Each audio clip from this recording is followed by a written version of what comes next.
You got a friend in me. What's up, everybody? Welcome here to PCP Movie Night. I am your host, Rockin' Robbie Bills. Sorry that we showed up a little bit late, but StreamYard has changed some things, and it got a little bit screwy. Let's just say that. But tonight, we are here on the eve of Horror Fest to talk about the perfect film franchise to discuss before we spend 2.5 months talking about the most bloody, bone-chillingly terrifying, and gnarliest movies of all time. Tonight we're talking about the Toy Story franchise, y'all. All 5 Toy Story movies reviewed here on PCP Movie Night. And y'all, we got a great gang of misfits, conundrums, and absolutely stellar individuals to join us tonight, including Vern Lightyear from Blood Splatter Chatter. What is up, my homie? What up? What's going on here? It's me and my buddy Woody with you. Excited to be here. You almost left me out of this one, but I had to call you up and be like, bro, you're doing Toy Story. You're not doing it without me. It's so funny to me that the host of Blood Splatter Chatter was like, yo, you doing Toy Story without me, bro? And tell me that you didn't wish that when you hit that button that it didn't go, there's a snake in my boot. You know what I was hoping for was, hey, howdy, hey. Put that money back down. Nope. No. Son of a bitch. This is Tom Hanks's brother, by the way, that does the voice. By the way, it really is. True story. That's some nepotism at its finest. Speaking of nepotism, it's my brother from another mother, my sister from another mister. It's Cliff on comics. Under my backroom spotlight. No shit. I bet if you went on the other side of that wall, Fable's over there streaming right now on another channel, any. No, because see, I actually have like a pillow and artwork. Like there's presence here. All right. Rounding out the panel for right now is Missing Link. Steph, what's up, homie, man? The Toy Story franchise. Speaking of presents, excited to be here. I fucking love Toy Story, man. I think this is like one of those rare universal franchises where it's everybody from across the spectrum can love this, and it's aged well, every single one of them. Without getting too far ahead. Sorry. So Brooks will be joining us. He's going to be a little bit late. Jelani decided he would watch 4 of these movies and then not go watch the 5th one in theaters, which in my town, which Jelani lives in my town, it's still available in theaters. In fact, I would honestly say, I think the reason Brooks is late is probably because he's still at the theater right now. If I had to guess, either that or he's dealing with a horse catastrophe. But let's dive into it. Everybody knows the Toy Story franchise. It started in, was it 95, 96? What was it? 95. It was 95. Thanksgiving, 1995. I had only ever seen the first 2 of these movies before this review. So this is my first watch on 3, 4, and definitely 5, which is brand new this year. I loved issue 1. I loved the movie. I loved the first Toy Story movie when it came out. It was groundbreaking. It really, really was, right? And then I watched part 2 because I worked at the movie theater when part 2 came out. And that was my first real experience working as an usher. And part of our job was cleaning up the movie theater after each showing. It was one of my first experiences cleaning up after a kids movie. And yeah, ever since that day, I've hated kids movies at the movie theater my entire life from that point forward, right? And my Toy Story 5 experience was not any different. However, he has shown up. So let's welcome in Brooks the Magnificent. What's up, Brooks? How you doing? What's up? You actually went to the movie theater? I did. Did you just get back? I watched it today at 3:30. How were the kids? Were they annoying? There was only like one family with like a couple of kids, and a mom and dad, and they had like a younger daughter who at one point started crying, so they had to take her out of the theater. But other than that, they were pretty good pretty well done. Why yeah. was she crying? It's not like this is Toy Story 3. Anyway, we'll move on. Why do kids do anything? I went to the movie theater yesterday, and there are 20 fucking kids sitting in the whole row in front of me, and I'm like, what the fuck? I'm like, what? You went on a Saturday. That was on you. Oh, wait, on Sunday. Sorry. Never 2 mind. months after this movie came out, Spider-Man is out. The Odyssey is out. Surely they're done with Toy Story by now. No, you're still watching this shit. All right. So let's get into it. First and foremost, you heard me. I've only seen the first 2. This is my first time watching 3 through 5. Verna, what's your history with the franchise? My history with it? Is that what you cut out for a second? Is that what you said? Yeah, what's your history with the franchise? I've been there the whole ride, man. I was trying to figure it out. So 95, I was 12. Because I remember being like on the edge of childhood. You know what I mean? And I loved it. It was, groundbreaking, as Link said, revolutionary. And I'll say honestly, I think it's one of, like, especially the history books will look back at this as one of the most important movies ever. Like, up there with like the Universal Monster movies and all that. Like, the first of an era that was totally groundbreaking, completely changed the game. And then after that, you couldn't make a 2D animated movie. You could, but it's not going to be nearly as well received. But I've loved them all. I've watched them all as they came out.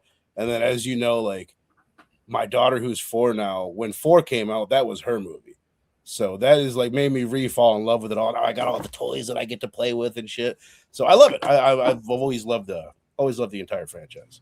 Heck yeah, man. I appreciate it. You're the only one who reached out to me saying, yo, how come you didn't call me for the Toy Story franchise, bro? And I'm like, because you host a channel called Blood Splatter Chatter. I didn't expect that you would want to be here for this. And man. I'm doing the entire Omen franchise next week. So yeah, I'm okay. I'm okay. It hurt my feelings. Oh my God, am I there for that too? You are, Cliff, and like me and Cliff. So geez. me and Cliff and Brooks had to do the Expendables franchise, the Toy Story franchise, and now I'll tell you what, it's just clear sailing from here, y'all, in my opinion. Actually, I don't think a lot of y'all will appreciate 4 as much as I do. And the remake for Omen. I'm talking about the Omen right now, but we're moving on. Cliff, what's your history with this franchise? You were quick to jump on when I asked you. Well, so the first one, I intentionally went to the movie theater to see. Because screw it. I don't remember. It's fuzzy. But then on VHS, it became my nephew, my first niece or nephew, Darian, my first nephew. It became his favorite movie. It became the only animated film that my mother watched 100 times over because of him, right? Then 2 came out, and I don't remember how many nieces or nephews I have when 2 comes out, but it's very popular. Everybody owns the VHS, right? 3 comes out, and my nieces, who are my brother's kids, they're all pretty young, and they're in New York with us at this point. Oh, what year did 3 come out? Ugh, I'm not that far in my Wikipedia logs yet. All right, Maybe so it came out in 2010. Well, okay, I wow. sensed. All right, I knew my father had already passed away, because he passed away in 2007. So in 2010, it's my 4 nieces, my mother, and I. Our local theater is still open at the time, so we go to see it there. And my mom, when the toys grab hands, the girls grabbed their hands and my mom. And my mom grabbed my hand, and she turned to me. She said, "Are you sure this is a children's movie?" And I was like, "I don't know." And then, of course, you know what happens after that, and everyone in the audience gasped, like true gasp, right? And but when we took the kids home, my mom was in the car with me. She goes, "I know your nephew loved the first one." She goes, "Why was this one so deep?" I was like, "That's how these movies do you, Mom. That's how Disney does this to you." My mom was like, "That was like a beautiful movie," but and she's like, "It's so heavy for a children's show." I said, "That's how they get you." I was like, "We're adults and we can see what adults see. Kids see what kids see." I was like, and that one scene that scared the shit out of all of us was the intersection. You Yep. know? And that's what makes kids movies work so well. Like things like The Black Cauldron, right? Or Sorcerer or Sword and Stone, right? Like there's darker elements like Ridley Scott's Legend. You could say is a kids movie in a way. It's not an animated film, it's, you know, right? But like in a way, Legend is a very scary kids film. Monster Well, I gotta Squad. say, Dark Cauldron toes that line hard. You know? Yes. And I love it for that. That is a dark animated film with some charm and some humor to get you through. Yeah. But it's a dark. I mean, the villain is a straight up lich. It's like someone opened the D&D manual and said, "What's this Vecna character? Let's do an animated film around him." Yeah. Speaking of toeing the line, yet still having enough charm and humor to really let us go on to one certain side. It's Link. What is up, man? What's your history with this franchise? I saw this in theaters with my mom and my sister. It was like close to Christmas, so it wasn't like as soon as it came out, but Yeah, it was like right before was Thanksgiving, amazed. the first one. Yeah. Yeah. So I was amazed by it, man. It had me believing I could talk to my fucking toys. They're just not trusting me because like, all right, guys, you can tell me if you're alive and shit. I talk to them. They would never respond, of course. But yeah, it just has, this movie has a lot of magic to it. And I feel like, it's like I've grown up with it in a weird way. It like when the third one came out, like Andy was like going off to college. I was like 22 at the time, going on 22. And, it was like, kind of, Still surrounded by a bunch of toys. But I was trying to let him go. I was like, I'm done with a lot of this shit, man. Like, I still have a lot of this shit. Fucking 20 odd years later, not even, but I still have a lot of the shit. But no, yeah. Bruh, if I would have watched Toy Story know, 3 when it came out in 2010, I would have so many more toys because I will never sell another toy again after that movie. But Anyway. yeah, this is a very magical franchise. All ages can. It really love is. this. It might be one of Disney's best franchises. I know a lot of it is Pixar, and we'll get into the whole animosity between the two as we progress, I'm certain. But man, great movie. But the weirdest stretch is that two of my best friends, they actually have a YouTube channel that's about toys. And one half of that YouTube channel that is celebrating the love of toys was too good to go to the movie theater to watch Toy Story 5. And that's Jelani. Not surprised. And this is what's bullshit. Somehow Brooks made it to see Toy Story 5. And if Brooks can do it, Jelani could have done it. So Jelani, boo. Brooks, thank you for being here. What's your history with this franchise? Oh yeah, like I had never seen. I don't like up till this point. I'd only seen the first movie, and I remember because I got it one Christmas, like the VHS. Remember in the clamshell cases they used to have them in, and like I remember like watching it and like it was like I loved it. My sister loved it. Hell, my dad loved that movie too. Like my dad was, of course, dad was like he was a fan of Tim Allen and the guy from Cheers. So I think that kind of had a part in him and like, how much he can enjoy it. And, this movie is entertaining enough for adults that, you can get some enjoyment out of it. It was one of those early movies that kind of like, towed that line really well. But yeah, this was like, so like 2 through 5 was like a whole new experience. And like, they're pretty solid. It's a solid franchise. Like, they're all like, they have their own things, like, each has a different kind of message and, a little bit of a rotating cast, but like, the core elements are always there, it seems. Yeah. So yeah, like, probably one of the best, like overall franchises I think that Disney has done.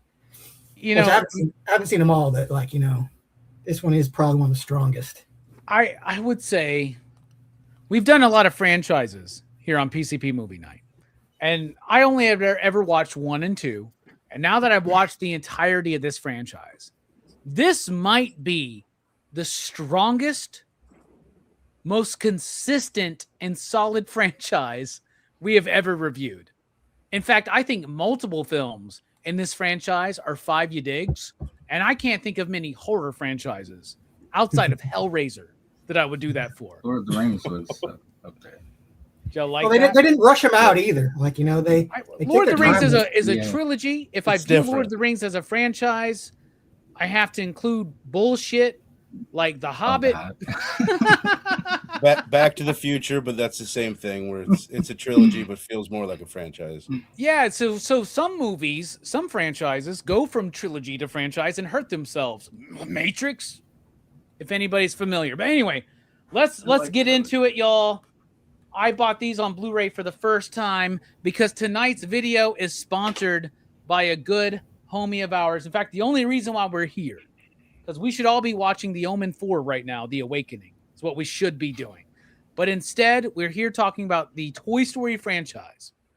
And tonight's movie review is brought to us by a man who wants to identify himself as Freaky Yellow. However, I know this guy by another name, but I don't want to dox him because he doesn't want to be known. But I will say that we lovingly call him KKJJ. And here is an actual picture of the gentleman who sponsored tonight's show and is responsible for us being here. Oh. That is an Yellow. actual picture of Freaky Yellow, aka KKJJ. So there you go. Kind of looks like Jesus. the Axeman from Last Action Hero. Hairstyle. All right, let's jump into this though. Toy Story, the first. I was there when this movie came out. It came out in 1995 in November. $30 million budget. It was the very first completely computer animated film. This was the first one. This is what put Pixar on the map. And there is no way that anybody, regardless of what they think about this movie, can undervalue and underappreciate the importance of this movie in cinema history. Look at all of kids' films today. Look at all of animation today. Even the animation that is still done kind of 2D. There are techniques that were created to realize the vision of this film that are used in 2D animation today. It blows my mind when you really look into it. All of the people that were involved. I mean, John Lasseter, Pete Docter, Andrew Stanton, Joe Ranft. Those are names that you're going to know if you're a super nerd about like movie, film animation, or just animation in general. Pixar was a big deal. I remember watching this movie because one of my first dates was going to this movie. There was a young lady, a young lass who was in my church group. And I was like, you know what? I'm a good God-fearing individual. Let me take her on a date. And we went to Toy Story, right? And this movie was crazy. What's crazy about rewatching it is how much the story still works, but how dated it looks. Because I remember watching this movie at the time and being like, this is exactly what it would look like in real life if my toys came to life. But one of the craziest things about this franchise, and it's worth watching all in like a couple of weeks, like we did, because you see drastic evolution in computer animation from movie to movie, like even from 4 to 5. There's just as much of a leap as there was from 1 to 2. But it was wild watching 1 again and being like, this looks like a Nintendo 64 game a little bit, man. Like that was really weird. That being said, I love it, dude. Tom Hanks, Tim Allen. I mean, regardless of some of the problematic things Tim Allen's done in his career, he's always had Toy Story to back him up, right? He's always had a friend. He's always had a friend in Toy Story and Santa Claus. You're right. You're right. And when they tried to replace him, they just did another franchise with Kurt Russell. But the first Toy Story movie, I think, is a very game-changing milestone moment in cinema. And aside from that, it's a really good family movie. I love it. I'm going to give it 5 you digs. 5 you digs for the first Toy Story. Verno, what do you think overall, and what do you rate it? I agree with everything you said, especially when you look at it, you're like, wow, this does not hold up with the look of it. But I mean, they brought you so many great ideas, like just the idea itself of your toys being able to talk and the way it goes down. It's so funny, and the themes of it, the reason why it still works now is because it's something that a lot of Pixar movies will do. It's just like the Invincible movies, where the first one is just about a guy getting a little bit too old. He's getting over the hill. He's being replaced by someone younger, which I just heard this today, and I'm like, oh, that's brilliant. Like Buzz Lightyear is 3D animation, and Woody is 2D, and Buzz is replacing Woody. But I mean, just like you said, the cast, Don Rickles as Mr. Potato Head, which I have a theory about. You ever notice how Mr. Potato Head is always a dick to Woody? He's always talking shit about him and like just kind of being a dick. That's because he's for kids. He was probably Andy's first favorite toy. So he's held this grudge against Woody the whole time, which makes perfect sense. No, I think this theme super hold up. It's still super funny. Tim Allen is great as Buzz, and I just adored it. And it's got one of my favorite endings out of all these, which is a little quaint now because it's so small, but I loved like just the chase at the end, the rocket strapped to Buzz's back. Like it's so iconic, but so simple. Pizza Planet, is that the name Pizza of the place, Planet, right? yes. I want to go to Pizza Planet, bro. Let's go, man. Not only am I wearing Pizza Planet shorts right now, but I am wearing Pizza Planet shorts for just about every review that you see me doing. I'm always wearing these fucking things and a Terrifier shirt to go with it. But no, I love it, dude. I absolutely adore it. 5 you digs, easy all day. I've watched it 500 times, and I will watch it 500 more. All right, 2 perfect scores so far from 2 people. 2 for 2. What about you, Cliff? What do you think overall about the first one, and what would you rate it? Well, again, there's like all the memories, all the strong feelings of jealousy, being replaced, and Vern hit it on the nose. Like it's like our focus when we're watching the film is Woody's like jealousy and some resentment to Buzz, right? But yo, Mr. Potato Head, is laying the digs in, and it's like, whoa, maybe this is like a taste of the generational thing of it all, right? Yeah. And he shut up though when he got a wife later on. I'm just gonna say that. Of course he did. He was right when they're Please all like, let it be Mrs. Potato Head. Please let it be. Way to go, Idaho. Yeah, that is so funny.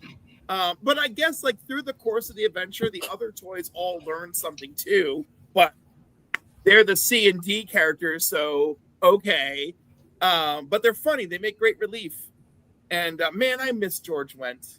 Yep. Rest in peace.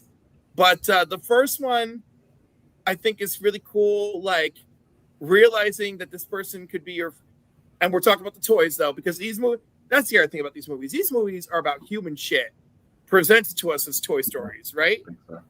But the fact that like this person showing up doesn't mean like why you've made your whole life you're about being the center of this person's world, right? And now this person shows up and unravels that for you. And then as you're learning more about it, then you got to show this person. Then this person, Buzz has to learn that I don't have to be special. To be a part of all this. And Buzz really shows up thinking shit like he can actually fly. Like, damn. I was like, whoever built these toys was psycho.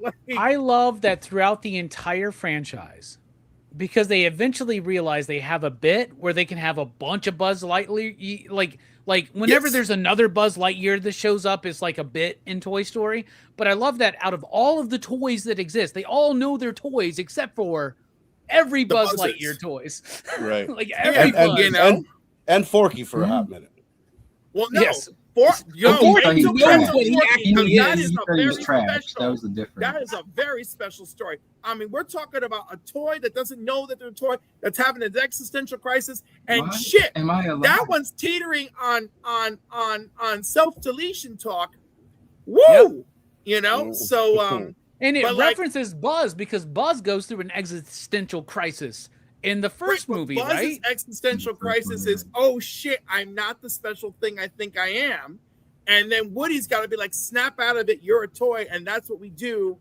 And we're here for Andy's imagination, right? Which then, of course, as we get to 3, very quickly, it's like, all right, we're not here for his imagination anymore. Well, and one of my favorite things about part 2 is that then Woody gets tempted by this whole "I am special" thing. But we'll get to Right. that. We'll get to that.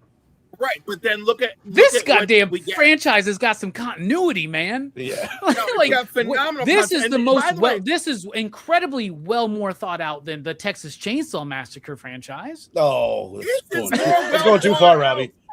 This is more well the thought gaps out than definitely phase 5 of the MCU. So Exactly. so in Toy Story, Woody's crisis is, what if I'm not special anymore? Right? And then obviously we got our resolution to that. So I'm going to save my other thoughts on the other movies, right? Because Woody has the most, even with the 5th one, where it's less of his film, Woody has the most character development across the board. Yes. Right? From like, I'm my special boy, center of the universe, to, like, I have chosen my path, and Yeah. I'm glad I could help, but I'm going back to what I chose for myself. So yeah, I mean, and the thing is, even though you made the point about the visuals, I mean, I watched on my TV, I don't have any of those high refresh settings on, right? And I feel like that really helps. Good for you. I feel like that really helps watching a movie for what it is. So yes, it looked older, but it didn't look jarring, right? Yeah. Everything was And still in fact, smooth.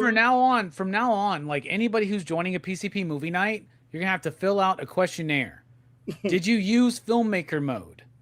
And if you didn't, Right. you may not be able to show up. I don't That's how have it's gonna work. filmmaker mode. I have movie mode. No, You well, think that's there's that? different modes. There's filmmaker mode. Some TVs call it cinematic. That's Some like the it's closer just to the it. refresh rate on your TV.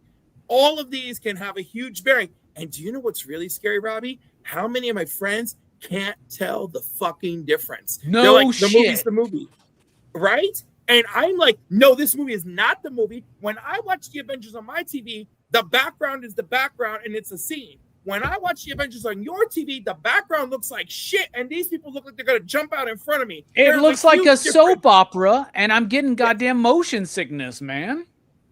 Oh my god, especially when there's like a moving orb or something. Oh my god. So yeah, We're I'm such the nerds, worst. man. Cliff, we now like connect on a whole other level. Yeah, no, again, I'm that. I'm bitch like that Christopher shit- Nolan. If you're not watching this on filmmaker mode, you're doing me a disservice. I am. Let me tell you, I'm that person messing with your remote, going through the settings, trying to find filmmaker mode. Bro, I do trying to that find- too. I go to someone's Right? house. I'm like, hey guys, do you mind if I just like see your remote real quick and just check the settings? Robbie, you're better than me because I'll wait for them to be getting beers in the kitchen and talking shit, and I'm out there. You know, it's like, oh, did you put my goddaughter to sleep yet? Oh, she's struggling. Oh, that's too bad. Oh, take your time, guys. I gotta change these fucking settings. And then, Oh and then my they God, always, and they'll be like- they always go, "What did you do? How do I get it back?"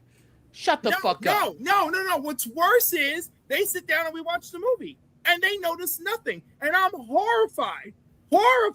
Do you know when they noticed? When we talk about Months Toy later, Story. when we were playing their wedding video. And they're like, this doesn't seem right. Yeah, you don't want to watch a home video on filmmaker mode. It makes you look really. Well, no, bad. it's not, no. It was this was a professional. This was a professional videographer. Okay, they didn't come with no cheap shit. They came with the fucking 8K fucking camcorder and everything. But still, I had everything locked into filmmaker mode. They're like, our wedding suddenly like almost looks like a TV show. Like, The only time I notice I haven't changed it back is when I'm watching sports, and I'm like, okay, I gotta change this shit back. yeah, to, like, that'll standard. be very noticeable. Anyhow, I'm sorry. I've taken up a lot of time with this. What would you rate? All this to say, between my enjoyment of the film, the fact that I think that all these films still have something to say, but again, I'm trying to keep this about number one, And because it's such a special film to the childhood of my nieces and nephews, particularly my oldest nephew, it was his ultimate jam as a kid. I got to give it a 5. But a lot of me giving it a 5 is that I'm so happy that this film still has something to say after all these years. Heck yeah. And thank you, Freaky Yellow, for allowing us to talk about it tonight. Link, what about you, man? Speaking of freaky, what do you think about Toy Story 1? This is just not the franchise to talk about on Pop Culture Philosophers. It's so weird, right? I just feel so uncomfortable. Buzz Lightyear wings popped up when you said that. I feel like Chris Hansen's going to pop up in the fucking corner at any moment, man, and tell me to take a seat, man. What did you mean by freaky? I'll take a seat right on his lap, and we'll make it uncomfortable for Chris Hansen. Is Chris Hansen still alive? He is. Yeah. Okay. Are they making a movie about him? They are. Yes, dude. they are Prime with time. Batman. Yeah, with Robert Robert Pattinson. Pattinson, That trailer looks so good, dude. It's actually got me watching clips. That's why I made the Chris Hansen fucking joke. It's because I've been watching all these catching. I've never watched that show. Now I'm watching it. like I don't like it. It was the A24 movie that was like, oh, I'll finally watch this show that I thought was really Get some weird, a backstory. weird stretch of a television Dude, show. the dudes Yeah. who run for their life like parkour experts are my favorite. Bruh, They don't my happen favorite, often. no, it's wrong to say any of them are your favorite, but one that really was like wild blowing to me was like, I watched this shit last night. This dude knows the jig is up. Chris Hansen's there talking to him. Why are we talking about this shit? Why we're talking about toys? But anyway, and this dude goes, I bought this whole pizza. I'm just gonna eat it. I was like, I'm gonna eat this fucking pizza. I don't know if y'all know the one I'm talking about. Just like Chris Hansen, dude eats a pizza. It's hilarious. Steph, what do you think about Toy Story 1? What would you rate it? Oh, fucking classic, man. Yeah, it is crazy. I hadn't watched this. It hadn't been that long, but it's been a while, a couple of years since I've actually watched it all the way through. I would say toys look for the most part okay. You know, they do look very basic, but it's like when we get like the humans, more so the dog. To be honest, the dog looked the cheapest, or the like. I don't know, like It's out of rough. everything. The baby Yeah, too yeah. looks freaky. Yeah, Dude, yeah. the baby's a 95 nightmare. though.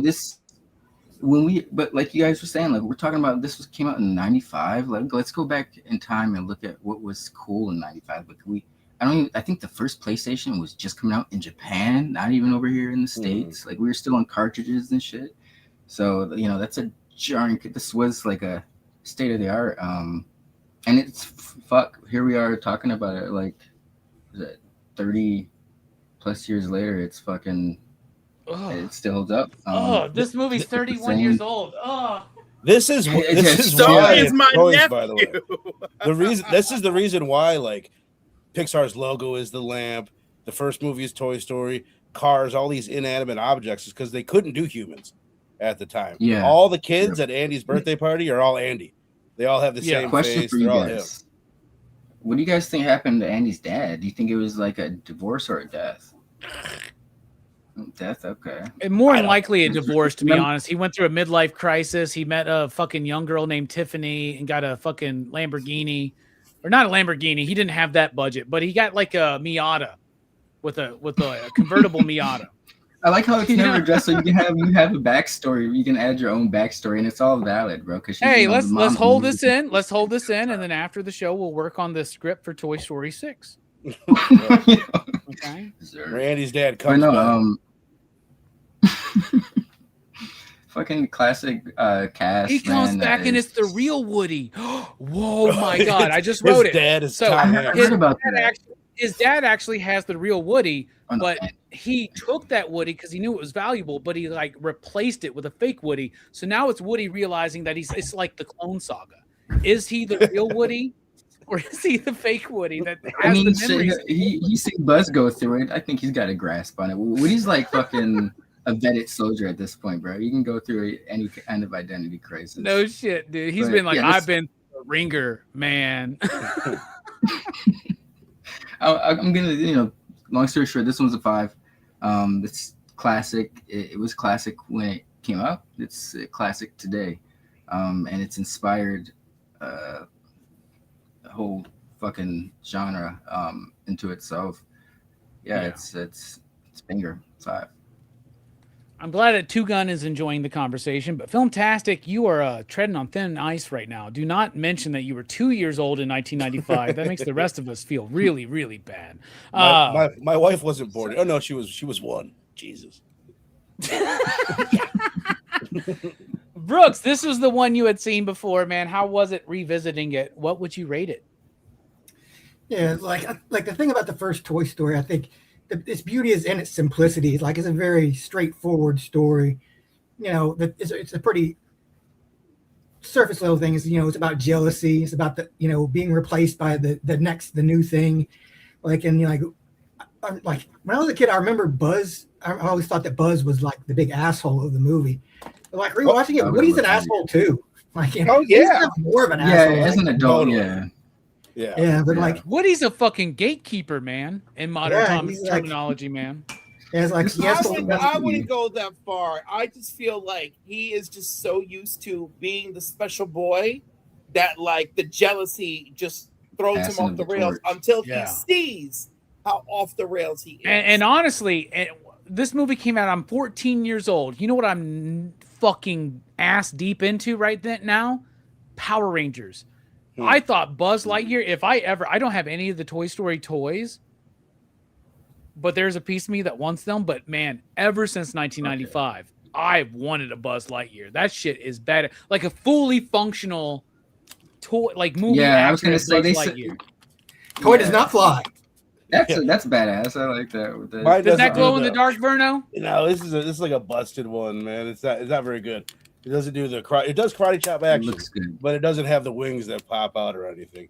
We got it from a family friend, so I'm not talking shit. We appreciate. Well, if you want, this is what's shitty is if you want to get the Buzz Lightyear that does all of the movie accurate things, that thing's like $120 fucking new or something, right? Like it's like, wait, you want the wings and the light and the voice and the glow effect? Get the fuck out! And the Wi-Fi connection with a drone. Yeah. Well, as soon as you get into part 5, now they're like Buzz Lightyears are like $599.99, 3 you gotta get a driver's license to run it. That's something I wish that they had played with in Toy Story, is how there are variants of your toys all the time. There was we don't really get battle damage He-Man. There's Duke, but there's also I think they're going to do that with the Scuba Gear Duke. There's Cobra Commander and there's Snakehead Cobra Commander. So I would have loved to have seen like flying Woody show up and this Woody being pissed. Like, why the fuck does he fly? Bro, I would have loved a Buzz Lightyear with the battle damage that He-Man has, and then he's like thinking he's big shit because he's newer, and then Buzz Lightyear just goes tap, and he's like, oh, that's good. That's exactly how they should do it, dude. Brooks, my bad. Continue. Yeah, like like the first one, like rewatching it, and especially like watching the later ones, like the animation is good, but you can definitely start seeing some of the cracks in it, especially like I think that the animation for the toys works because they're supposed to be they're toys, so it doesn't matter if their movements are a little clunky. It actually makes more sense. But like I think the humans and like non-toys are a little more uncanny valley, like especially like Andy and his mom. But for the time though, right, bro? Yeah, I mean, like do you remember at the time? Especially when you watch the later one and see how much smoother like those characters look like. They're a little less impressive. Dude, when I went and saw Toy Story 5 yesterday, I was like, whoa. I was like, like, the fucking horse, bro. Yeah, but like there's like the sound, like You Got a Friend in Me is like going to be cycling through my fucking brain for the next week, which pisses me off because that song is a little bit annoying to me. How are we 42 minutes deep and nobody's mentioned outside of Robbie's intro? Yeah, the song. But I think I have been mentally guarding myself. I fucking put Cerebro on, and I'm like, you will not succumb to this. It's been in my head for fucking all week. It's been in my girlfriend's head. She wasn't even watching these movies with me. She was singing it the other day. She was like, "You got a friend in me." I'm always singing. Academy Award winning, right? Did that win the Academy Award? I hope year? so. Randy Newman. Yes. I'm always every time I hear this, you know what ruined this? I still love the song. There's a Family Guy episode that ruined it for me, where he's like walking down the street, I see you now. He's like narrating someone's life, and I No was like, shit, oh my God. dude. Yeah. It's just like kinda- jiving, man. Taking So the bite of the apple. this Taking the first second one, bite of the Yeah. apple. so this first one won best original song for You Got a Friend of Me, best original score, a special honorary mention for special achievement in score as well. And it won best original screenplay, which I guess technically makes Joss Whedon an Oscar winner, Hell yeah. which I'm surprised they've Wonder. never really focused on that, because Joss Whedon was one of the script writers who punched up the script. He's I the would first assume name, they though. all What- get the. Is Randy? I would assume they all get it though, Yeah. right? They all get the award. Anybody? Like, he's the writing. one that punched it up, but like when they say like written by at the end or screenplay brought by, like I've always thought that was weird. Like he's the first First name, even though he came. Well, it's in because he's afterwards. there. Well, so there's the story, and he didn't do the story, Mhm. right? The story is really the Pixar people, He made the and banter. then he kind of, I guess maybe he did. I don't know. Honestly, there's Yeah. a lot of special features on this thing that I did not have a chance to dive into, but like I would love to know more about his involvement, because they don't Some of the really talk jokes. about that even at the height of something like Buffy or Firefly. They never really spotlight that Joss Whedon was. They scriptwriter probably on this. pay money for people to not talk about that shit. Be like, keep Well, that. he also doctored a lot of scripts that a lot of people don't really mention, like X-Men, Alien Resurrection, which Yeah. that movie sucks, so that makes sense. But like, this one, Yeah, that fucking the frog line in X-Men. yeah, he That did was Joss Toad. Whedon. That's him. The Toad line. Yeah, that was Joss Whedon. It's a difference between a frog and a toad. I love how every sentence that Brooks has said has been brilliant enough that we riff on it for 5 minutes. I know, Brooks. What did you finish up, man? We're going an hour just on this first. Sorry, movie. Brooks. This movie review is more than just the first movie, so we should really move on. I'm sorry. But That's yeah, my like, fault. Yeah, the first one, like, it's a classic, and I think it has the best villain that any of the Toy Story movies have had. I don't think any Toy Story villain has reached the level that Sid does. Oh, Like, Sid I think is Lotsa the is worst. probably the closest, but Sid is, to me, he is like the ultimate Toy Story villain. Bro, you And, know that homie of mine that works with me? I don't want to call his name out, but let's just say his name rhymes with gravy. That's Sid, man. You guys catch that Sid shows up as the garbage man in part 3, still wearing the Yeah, I skull saw shirt, that shit. Yeah. rocking out. Oh yeah. I always thought they should bring Sid back, but he's like a real straight laced guy. He's like a toy collector. He takes really good care of his toys. Right? Yeah, exactly. Right, because he knows they're alive. It's like, wow, Yeah. your house is like really toy centric. Yes, I gave my toys 3 bedrooms and I sleep on the couch.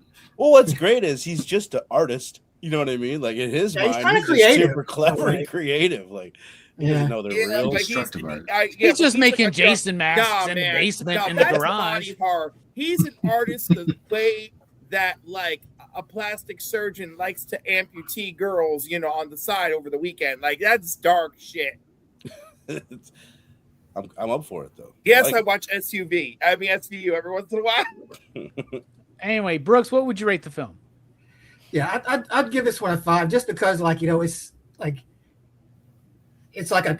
because of just how much of a trailblazing movie it is. Like, what it did for 3D animation. Like, I think like it really kind of set the tone for what these kind of movies could be. That they could be more than just like a dumb kids movie. That they could be like a really meaningful thing. That kids can enjoy and like your parents can watch without like being bored out of their minds as well.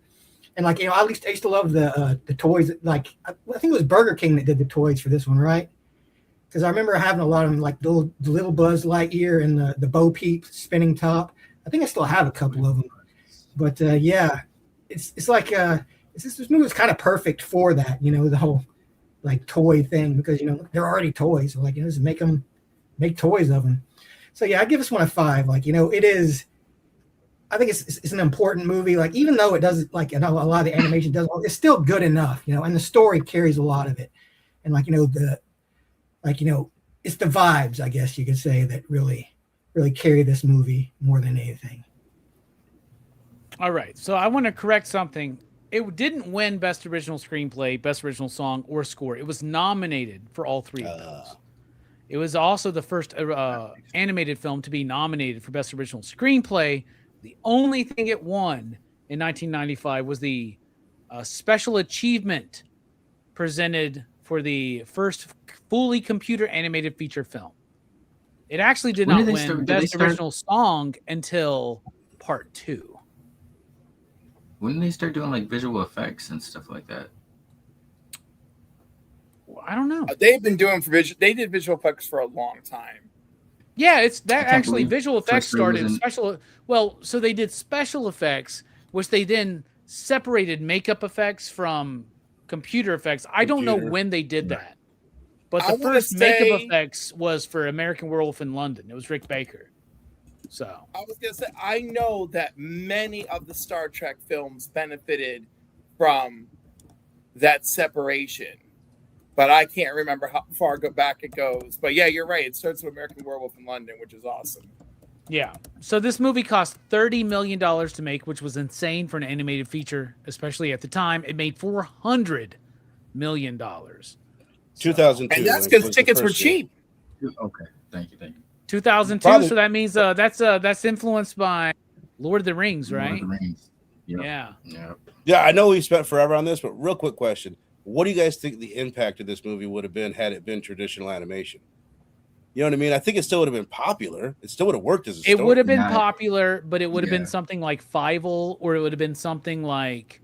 That's a great... I don't even know if it would have hit the level of Little Mermaid, Aladdin, and definitely not something like Lion King, in my opinion. Yeah. In fact, Pixar saved Disney through a really... So if you remember, Disney, the giants of animation, especially in film, and then they hit a little bit of a lull. Some of my favorite films are from that lull, like Jungle Book and the Aristocats and shit like that. But then, if you remember, Michael Eisner brought back what they called the Disney Renaissance, right? And it was Little Mermaid and Aladdin, Beauty and the Beast, The Lion King, Pocahontas.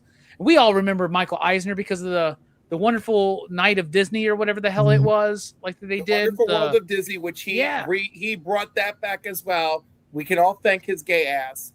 So, because I want to remind people every time you look back at your highlights in culture, it was a homosexual who got you there, and don't you forget it. And if it wasn't a homosexual, it was a sassy ass bitch who loved her homos. Thank you, Betty White. Hell yeah, I couldn't say it better than myself, man. So hell yeah. Toy Story. That's a 5 from everybody for a PCP average of, well, 5. 5, baby. All right, a perfect movie out the gate, and I don't think this is near the best movie in the franchise. So I'm ready to move on. Love it. To Toy Story 2, 1999. I worked at the movie theater when this movie came out, and I remember watching it, and I didn't like it. But 1999 is the year I graduated high school, right? This came out in, was it again November? November of 1999. So I'm 6 months graduated from high school. You know what that means? That means I know everything.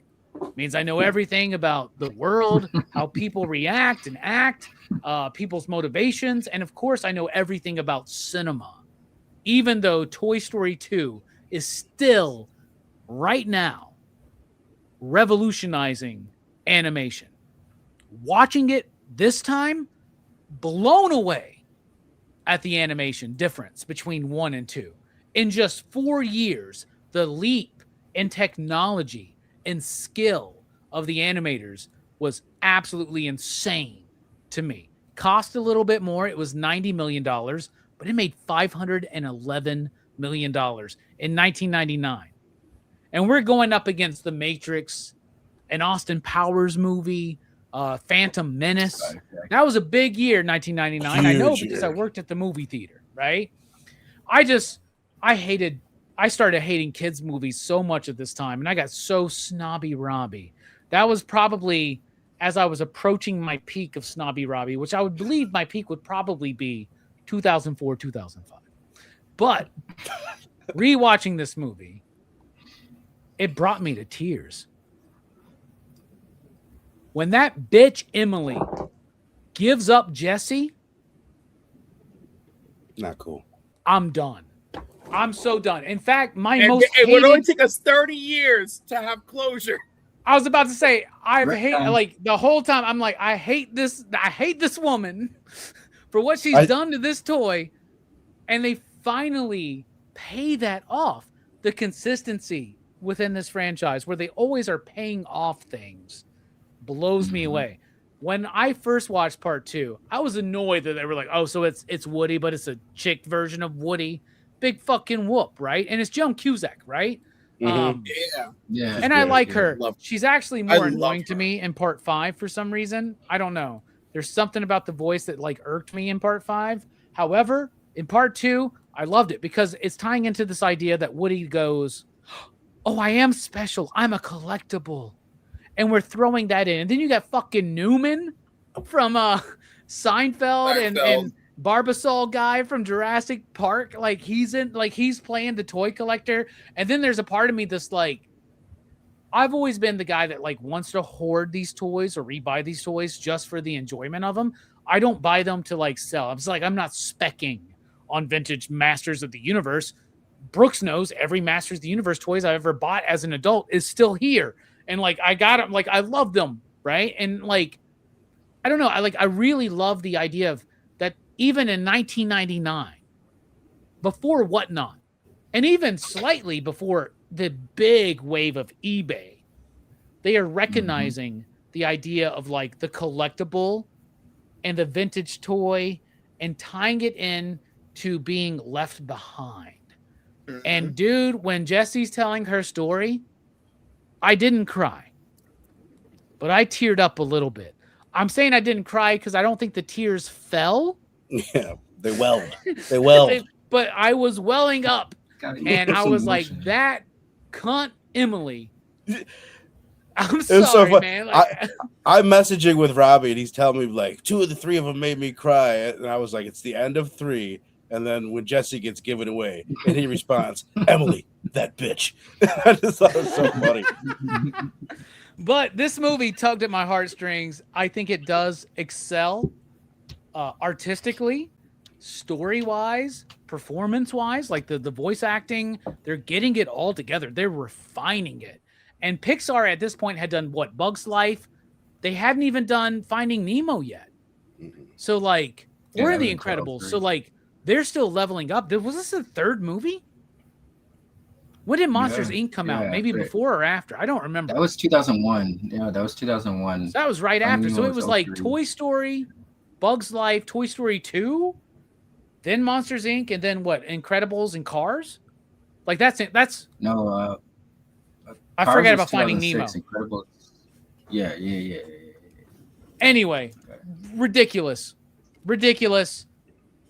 I like this movie better than 1. I honestly do. As an adult watching this movie, I love this movie. It's not my favorite Toy Story movie, but I'm going to give it a 5 out of 5 you digs. What about All you, they've Verno? done- What do you think? I love it. All they'd done was Bug's Life the year before. So Toy Story, A Bug's Life, Toy Story 2, and then Monsters Inc. 2 years later. And Well, then look at- Finding Nemo? We pull it back up. And then Finding Nemo No, 2003. Then The Incredibles, which I'm realizing I called The Invincibles early. Cars, Ratatouille, Wall-E, Up, Toy Story 3, Cars 2, Brave, yada, yada, yada. Yeah. Monsters And Inc. was after Pixar, right? after 2001? Incredibles and Cars is when Disney and Pixar almost had their split. But we'll get to that. We'll get there. I love this one, dude. Like you said it so well. First of all, I love Jessie. This is my daughter's favorite toy. She fell asleep with it last night. Let's see what she gives us. Don't worry. Jesse never gives up. Can you guys even hear that shit? Barely. Favorite thing she says is "Holy horse feathers, sweet mother of Abraham Lincoln." she's got the best lines. I love Jessie. I love Bullseye. I love Stinky Pete, Kelsey Grammer. You already said Newman. It has one of my favorite like Kelsey Grammer was perfect. so good. It has one of my favorite like visual like satisfying things in the history of cinema. When Woody's getting his arms stitched up, watching that old dude work with his glasses and everything is just like super satisfying. But I love like they do cool things like with toys, like the idea of a garage sale. the idea of being given away or donated, or someone being new in the box, like, is just, you know, clever, cool ideas. Collectors being shipped off to a museum. What happens with toys when people are done with them, which are ideas that they continue to expand on. There's so many cool things. My only issue with it, and I still love it. I'm still, spoiler alert, I'm still giving it a 5, is it has the most forgettable ending out of all of them. At the airport bit, it's whatever. It's not bad. What's that? They put this together in 9 months. They were supposed to be like straight to DVD, and then the writing, editing, all that shit was done in 9 months. So this is when they were changing that. Remember, that's what Disney used to always do, or I guess Pixar, was they would put out a great movie, and then they would give you a bunch of shitty sequels straight to Blue or VHS. Well, it was around near this time, right, where like Steve Jobs, who was like in charge of Pixar, was like, Disney's taking advantage of us, getting half of our cut. We're the ones creating this. But Disney had this deal where the first 6 movies they did, which led all the way up to Cars, they were like profit sharers, 50-50, and they owned the rights to those characters. So they said, all right, we don't have to renew your deal, and we'll just do Toy Story 2 direct to video.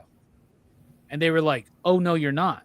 So it kind of like strong-armed them into doing it.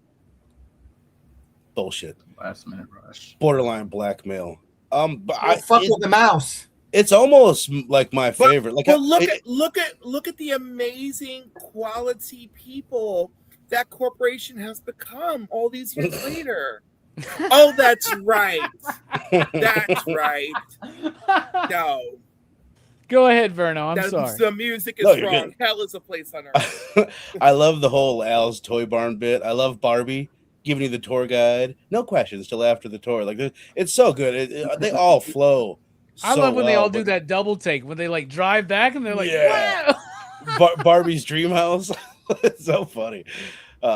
And I think this is the one that has the post-credit scene with the Pixar metaverse, where like there's 3 movies in a row. I think it's Bug's Life and then one of the other ones that we mentioned, where they do this at the end where all the toys are actually actors and this is just a movie.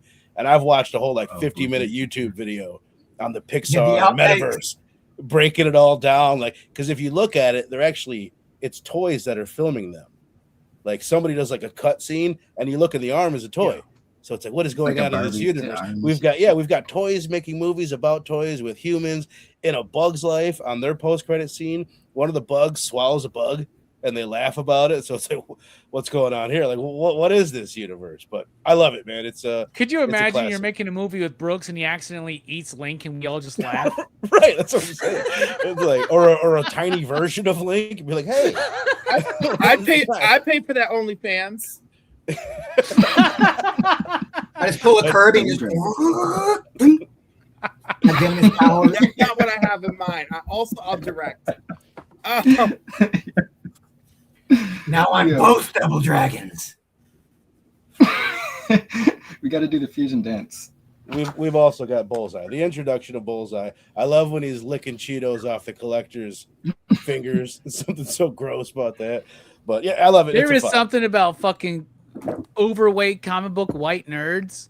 I'm one of those guys, and Cheeto thumbprints. There's something about it, right? Fiverr. Oh, I thought you were showing me your Cheeto thumbs. No. No. All right, we got 2 5s again, man. Nothing but 5 so far. Does that streak continue? Cliff, what do you think?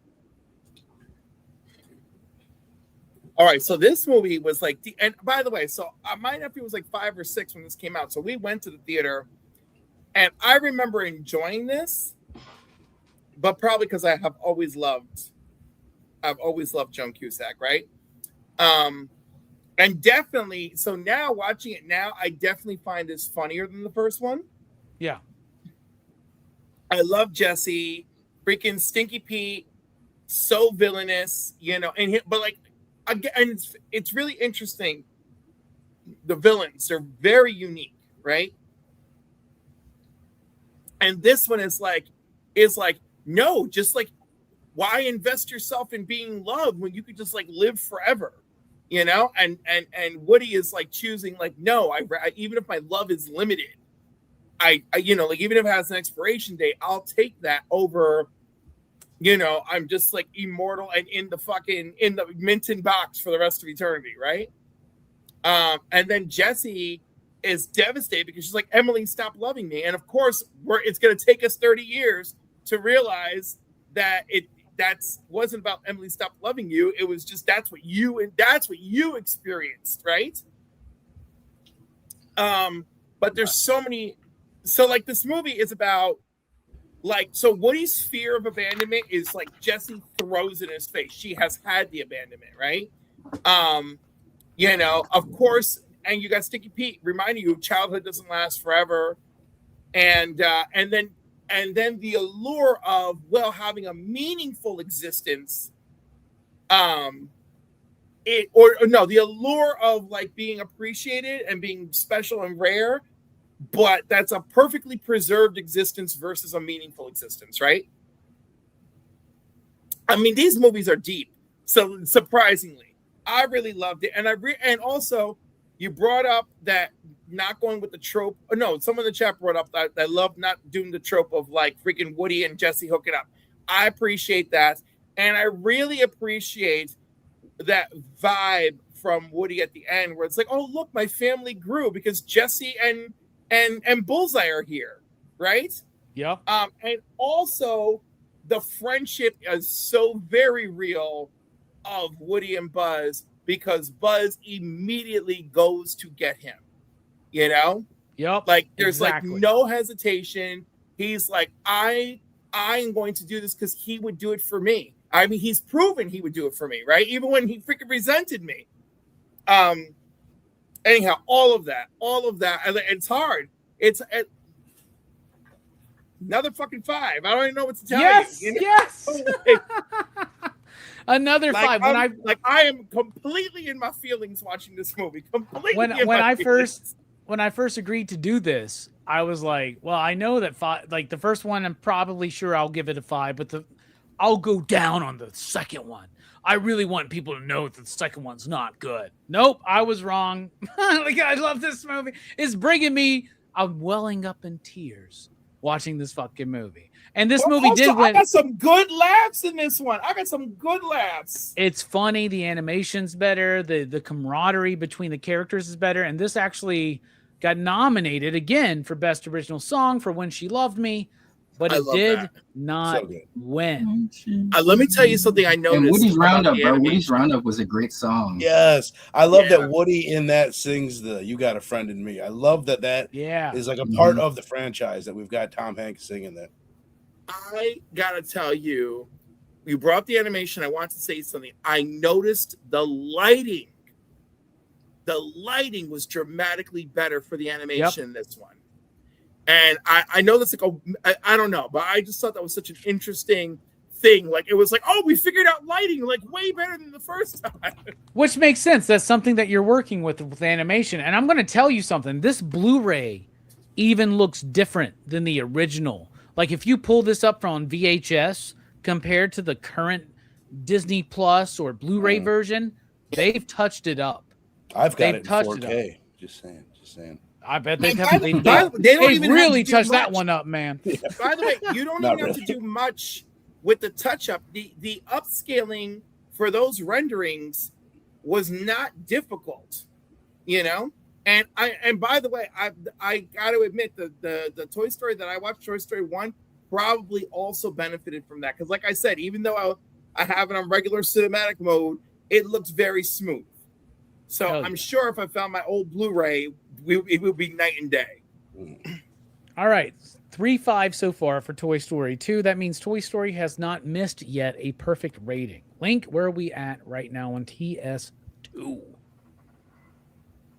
So, this one is it's different. I think this is like the only movie in the franchise where like Woody isn't being Captain America or the hero. Instead it's everybody else trying to save Woody.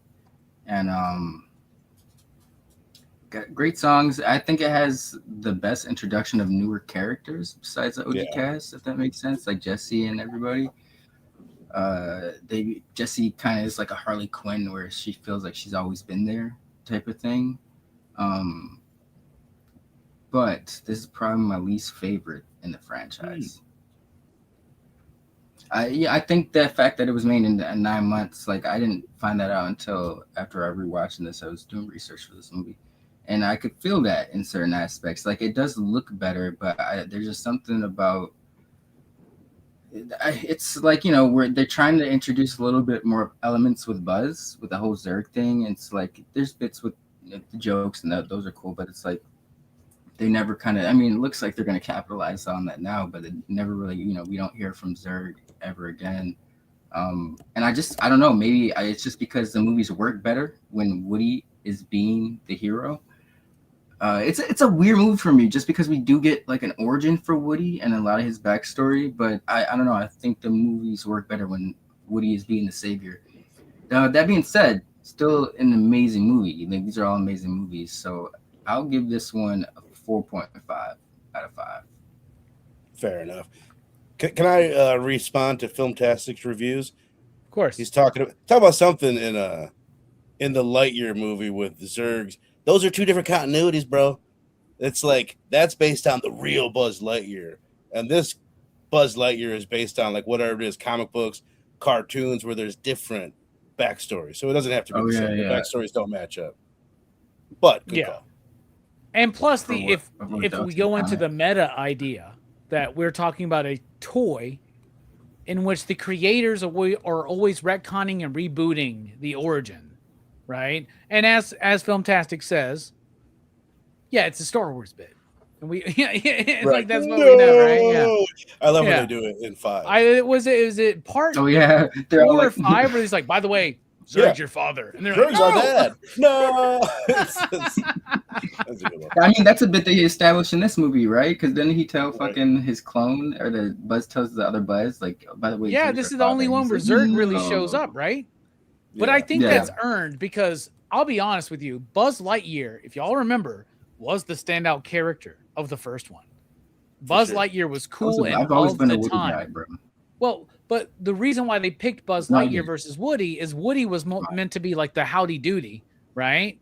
And that's why when he sees the fucking ventriloquist puppets in part 4, he's like, howdy doody, or whatever. Like, howdy do is what he said. Originally, Woody wasn't going to be a cowboy, and then finally they're like, "Wait a minute, let's make it." You know, it's such a perfect juxtaposition. With but that's why he's like a ragdoll kind of thing, right? And Buzz is like he's got action features, like you know, like the wings and the lights and all that shit. He was a dummy, Link. He was going to be a dummy, like a puppeted thing.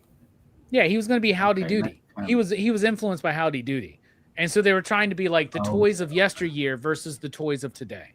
Right, that have more things that are cool to do, like Buzz Lightyear, accessories, and that's why they keep elevating the Buzz Lightyear thing because Woody is so old, and I love that they really get into that. But we'll continue on. So the first non-5 rating, but I can't be mad because it's a 4.5. Still, like means pretty much near masterpiece. What about you, Brooks? Toy Story 2. You had never seen this one. What do you think? Yeah, it's like I'd never up until like this point, like the only other thing that I'd interacted with that had like Toy Story was Kingdom Hearts 3, because Kingdom Hearts 3 has like a Toy Story like world in it. So like like that, I had no idea about like, you know, a lot of these newer characters, like, and I'd seen a lot of them, like Jessie and the horse and all of that, but like this is the first time actually seeing like how they came into the story. And you know, I like this movie a lot. It's really good, and like, you know, you especially like having watched the first, you can tell the animation is really ramped up. Like, you know, this is kind of Pixar is like, you know, evolving like a lot faster, and I'm sure like, you know, it's because their success is like, you know, made it so that, you know, Disney like give us more money. It's like, okay, but but I don't like it as much as the first one quite. I think the main thing for me is like Stinky Pete is not as good of a villain as Sid. He's like, you know, I love Kelsey Grammer's voice. Like Kelsey Grammer has a great like villainous voice, and you know, he kind of couches it in this like old like, you know, this kind of old timey prospector. Like, you know, he's just this gentle guy at first, but then he like, you know, he flips the switch on you. And like I like what they're saying about, you know, like toy collectors, how like this guy is such a fucking scumbag that he'll just steal a doll from a yard sale after being told by the person, like, no, this is my son's toy, I'm not trying to sell it. And he just I think the steals it. real reason why Delaney's not here Lock tonight pick, is right. because he knew that he was that character. Yeah. Take that motherfucker. Yeah, I could totally see Delaney just like grabbing a toy from a yard sale and running. Hell yeah, you would. 50 cents. I'll give you 45. Yeah, I think my favorite part though in this movie is the toy fixer upper guy. You know, the guy that he hires to come in to like shine Woody's shoes up, and like, you know, I love how lovingly he like, you know, fixes his bald spot, which of course comes back later, but you know, he like, I love you know, Woody gets a glow up in this movie. So good. But yeah, like it's a good movie, but I think it falls a little short of the first one, like story wise. I'd give it a 4.5 as well. And like, you know, I was hoping I would be the one to like piss on everybody's parade with this one, but Steph beat me to it. That's just the way it is, though, in these toy stories. There's no two people more in fucking sync than Brooks and fucking Steph, dude. I'm telling you what, dude. If they got together, they could probably change the fucking world, dude. If they really like put their minds to it. All right, that's a 5.55, 4.5, and 4.5 for a PCP average of 4.9. 69 dudes. Feels weird to say that about a Toy Story movie, but you know what? How For did we PCP, get to 4.69 from two 4.5s? Cliff, don't question my math. I am questioning. I want you to know that I have been trying to preserve the purity. I said of this experience. 4.969. Oh, he shut up. Keep going. He was like, oh, that's satisfactory. Okay, I said 4.969. Also, Steph saved that position for OnlyFans. I like that. Jesus. All right, we're going. Tell you what, it's a good time to take a little bit of a break because we're about to get into the final three movies of this franchise: Toy Story 3, 4, and 5. We talked a lot about 1 and 2, did a little bit of an intro, so I think this is a good time to take a break because I got a whiz and I'm ready to talk about my favorite Toy Story movie when we get right back. Let's do that.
really fucking love that song, Verno. Just see. Oh yeah, I like that. With this long intro, you get to some parts that I haven't heard in a long time. I know, right? And we're not Mhm. going to hear that song for a few months because it gets replaced during Horror Fest.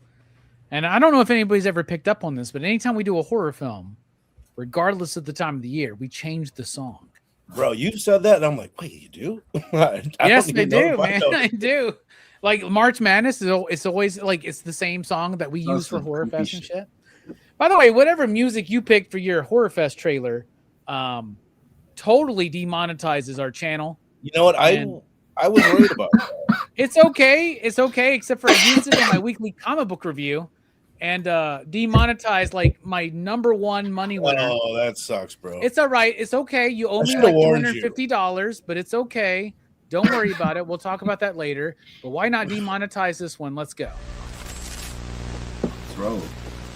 It's time for the most expansive, most comprehensive, and most bone-chillingly terrifying horror fest of all time.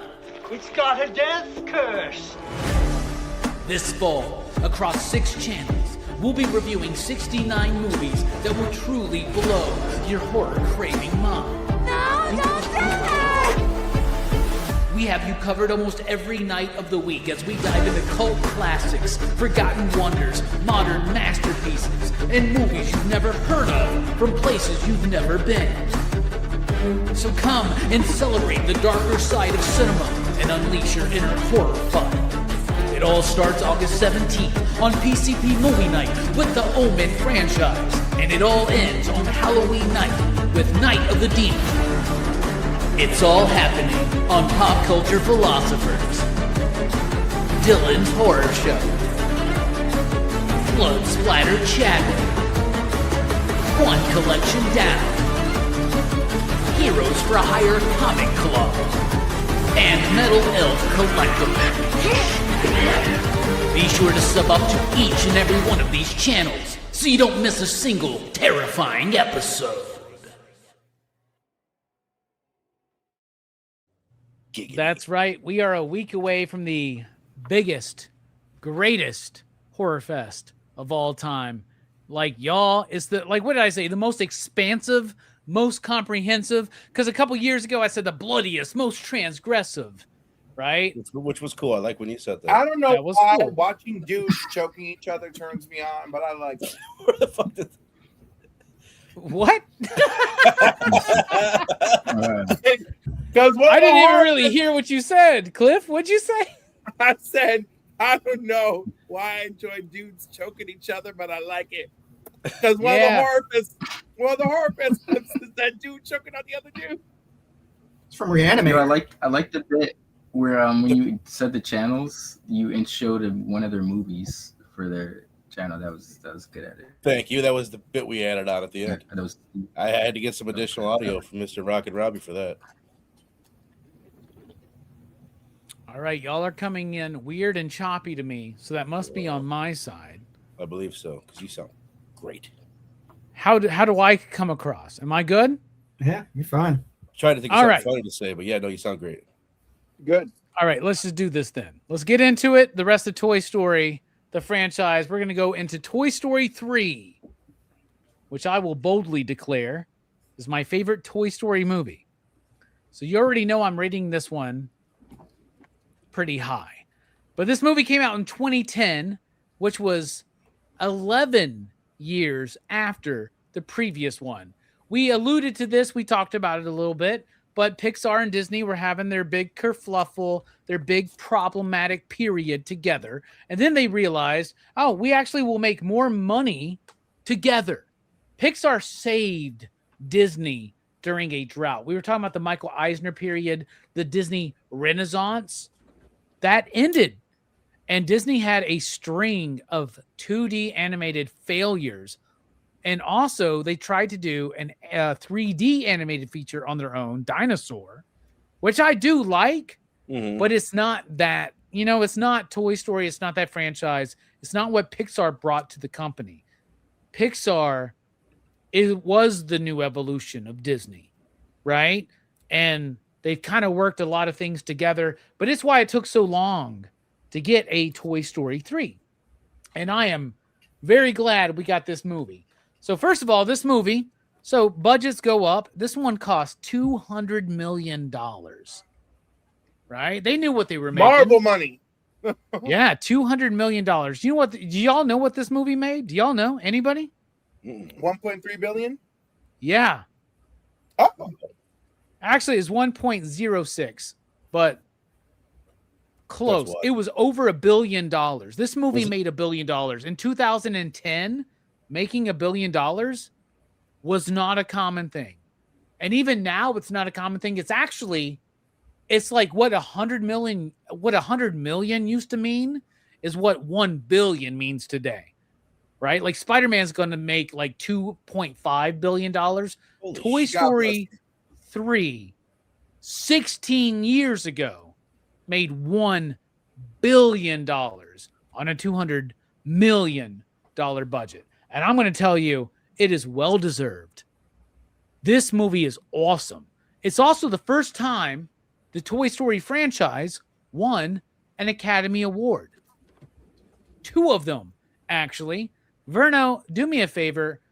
When was the first time Best Animated Feature was part of the Academy Awards? But this movie was nominated for Best Picture, which it did not win. It was nominated for Best Adapted Screenplay and Best Sound Editing, which it didn't win. Best Adapted Screenplay is interesting. I don't know why it would be an adapted screenplay. Maybe because it's a sequel, right? But it did win Best Original Song for We Belong Together, Randy Newman. And it won Best Animated Feature, which I think it won for the first time because that award didn't exist when the first 2 movies came out. Verno, can you shed some light on that? 2002. I think There which you was go. the same year that we said earlier for when they added computer graphics or whatever that was. Yeah, you almost feel like Toy Story was one of the reasons why these Academy Awards were thought of, honestly. I mean, there's a lot of evolution and shit, but like computer graphics, animated films, Toy Story is one of the most important animated films of all time. 3 is where they perfect it. I love this one. It's about Andy growing up. He so the toys wind up in a donation box. They go to the Sunnyside place. They think it's this like beautiful retirement home. It reminds me of Ben Stiller and the mom. What movie is that from? Where he's like, how about a nice warm glass of Happy Madison. Oh, Happy yeah. Gilmore. Madison. Billy Madison. Or no, Happy Gilmore. I'm sorry. Yeah. Yeah, it was Happy's grandma who was in the Yeah. home. That's right. He keeps going to visit her, and she's like, it's fine, because he's like over there, like, right? But You will go to sleep, or I will put you to sleep. the toys wind up in there, and it's, I think, the best villain of the franchise. It's Lotsa. Like, we're He talking is. about the kingpin, right, of the Toy Story franchise. I love the new elements that are introduced. I love the new characters that are introduced. I love Lotsa so much. I love the idea of the Sunnyside thing. I love how it ties the end of Andy's time with these toys to the beginning of Bonnie's time with these toys. And also, y'all, I don't remember what the last movie that made me like literally cry tears down my fucking face was, but the end of this movie, I am a grown-ass man drinking bourbon on a Friday night. I watched 1, 2, and 3 in a marathon. So by the time I got to 3, I was probably pretty lit. And I'm like fucking crying, dude, watching the end of this goddamn movie where Andy plays with Woody and Buzz with Bonnie for the last time. Bruh, get the fuck out of here. This movie's perfect. It's a 5, you digs. And actually, it's a 5.60 fucking 9 is what it is for me. What about you, Verno? What do you think? I will start there. Like, I don't think there's anything in cinema that chokes me up more, and it does it just well. Like, there's tears every time, and I've watched it a lot, bro. Like, I just watch it with my daughter, and I'm literally like, I don't want her to see me cry. Sometimes I watch like, Toy Story 3 just to feel something. It's so sad, and it's so good, and it's such a. If they would have ended it right here, perfection. And I love 4, and I'm loving 5. So, but still, if they had just ended here, this is like the greatest trilogy of all time. It's such a perfect way to end the movie. Yes. I agree. Like, you know, Sid's cool. Sid's great. He's a great villain. But Lotso is probably the most like villainous character, where he really is like playing a true villain from start to finish. Like once he's introduced, the idea of the rough side of the daycare where the kids are coming in, fucking them all up. That scene is just great.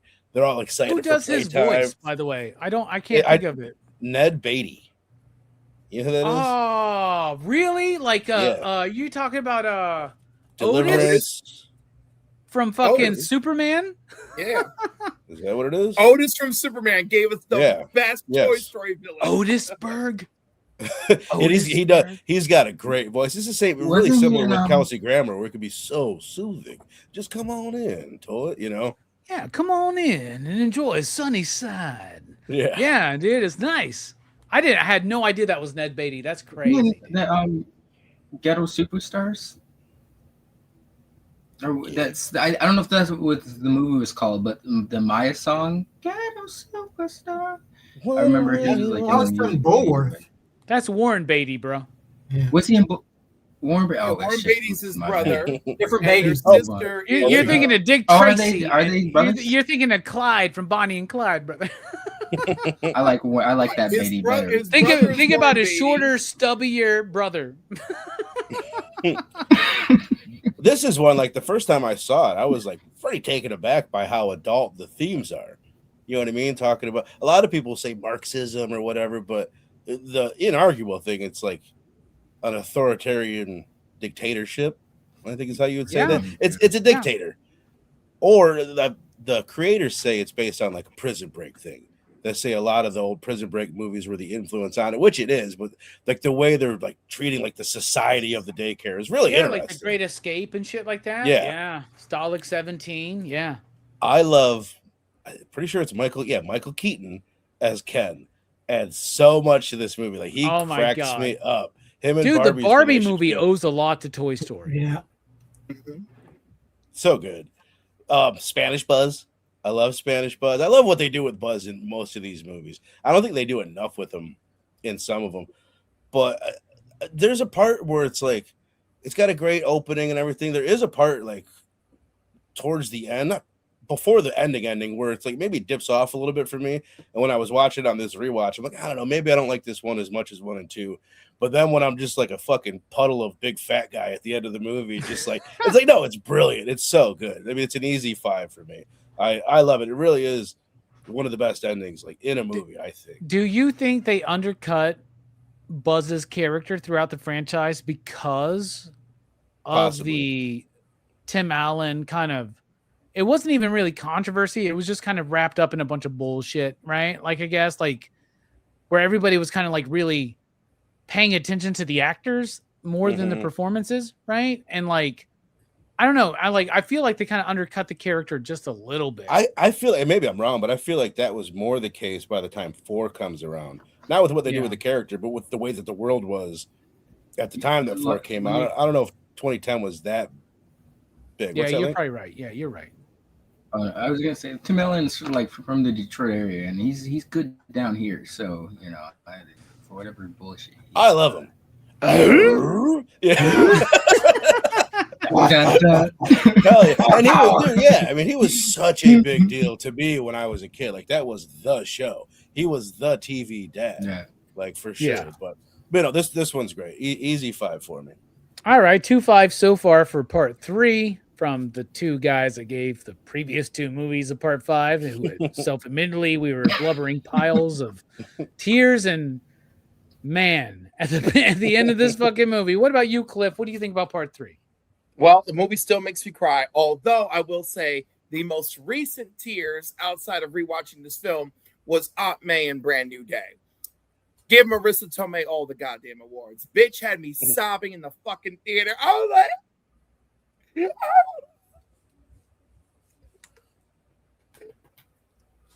like, I lost my shit. I'm like, this is beautiful. They gave her the best. All right, she deserved. I don't care how threatened. I don't care how upsetting that Academy Award season was. She deserved that My Cousin Vinny award. All right. I'll give you that. Maybe for this year, but for best supporting male actor, we got to give it to John Leguizamo from The Odyssey. That's all I got to say. All right, John Leguizamo. Have you seen The Odyssey? I've heard he was phenomenal. I thought that was all. I thought that was that was Elliot Page.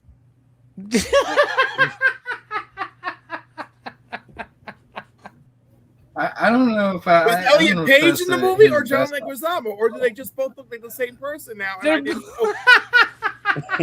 I didn't know. They're both the I same didn't know height, what I was watching. but so is I'm in Tom that Holland. IMAX theater.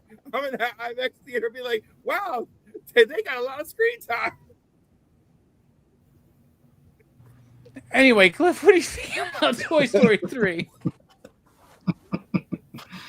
Yo, when they are clearly about to die and holding hands, I know that the aliens are going to swing through and save them, but it doesn't matter because it still gets me, and it's still beautiful when Andy gives the toys to Bonnie. Yeah. And of course, it's beautiful that they have one more time playing. And like the toys are so freaking happy. They're so happy Andy is playing with them one more time, And then the transition to Bonnie feels natural, And it sends a very powerful message that your childhood doesn't have to die, right? Or just end, that you can pass it on to somebody else, which I think a lot of parents that we know have definitely tried to pass their love of all their shit to their kids, and some have actually been successful with it, right? Worked for me This with Toy would be the Story. perfect trilogy. This movie just it hits me in all the right spots. Lotso is a great villain, and Lotso is a selfish motherfucker, right? Even I'm at like, the end, man. And he didn't we know deserve his the fucking origin. mercy, man. Right. We know his origin. We know how he was hurt. And he is still offered another opportunity for redemption. And even when given the chance, he just fucking hell no. Right? Like, he is over it. Like, that is it. It's like, y'all do not know. Like, I was fucking replaced, and that's all we are to these fuckers is replaceable. Okay. So yeah, there's no way in hell I wasn't giving this a 5. So yeah, of course, I love this movie. I also think it's my favorite Toy Story. So yeah, definitely a 5. Hell yeah, man. I would say Lotso's the biggest cunt in the whole franchise. And I think this is the first time on YouTube anybody's reviewed all 5 YouTube movies and used the word cunt 2 or 3 times. What about that he's bitch Emily? He's a big ass. He's a vicious. That's what I'm saying. That cunt bitch fucking Emily, man. Like, And he's like, hey, listen, he's given. she gets redeemed. We're gonna get to that, okay? Yeah, we'll get to him. Right, I was gonna say, at this point, Emily is the biggest cunt, but this fucker's number 2. But then he goes back up to number 1. Yeah, exactly. But yeah, love it. Oh, dude, this is great. We're already demonetized because of Verno's trailer, which it was excellently put together, by the way, Verno. I wouldn't change it for his fucking thing, dude. I just want to put it on another weekly comic book review. What about you, Link? What do you think about Toy Story 3? All right, so this one I actually started taking notes for. Long story short, this is probably it's up there with 5 in terms of being my favorite. This is when I noticed 2. There is a jump, but I feel like 3. You could like show someone this if they've never seen a movie. You could show them this today, and they could think it came out recently. I mean, 2 straddles that line, but 3, I felt like they found their groove in so many aspects. But my notes, just little fun shit. Shout out to My Neighbor Totoro cameo. It was one of the dolls Bonnie had.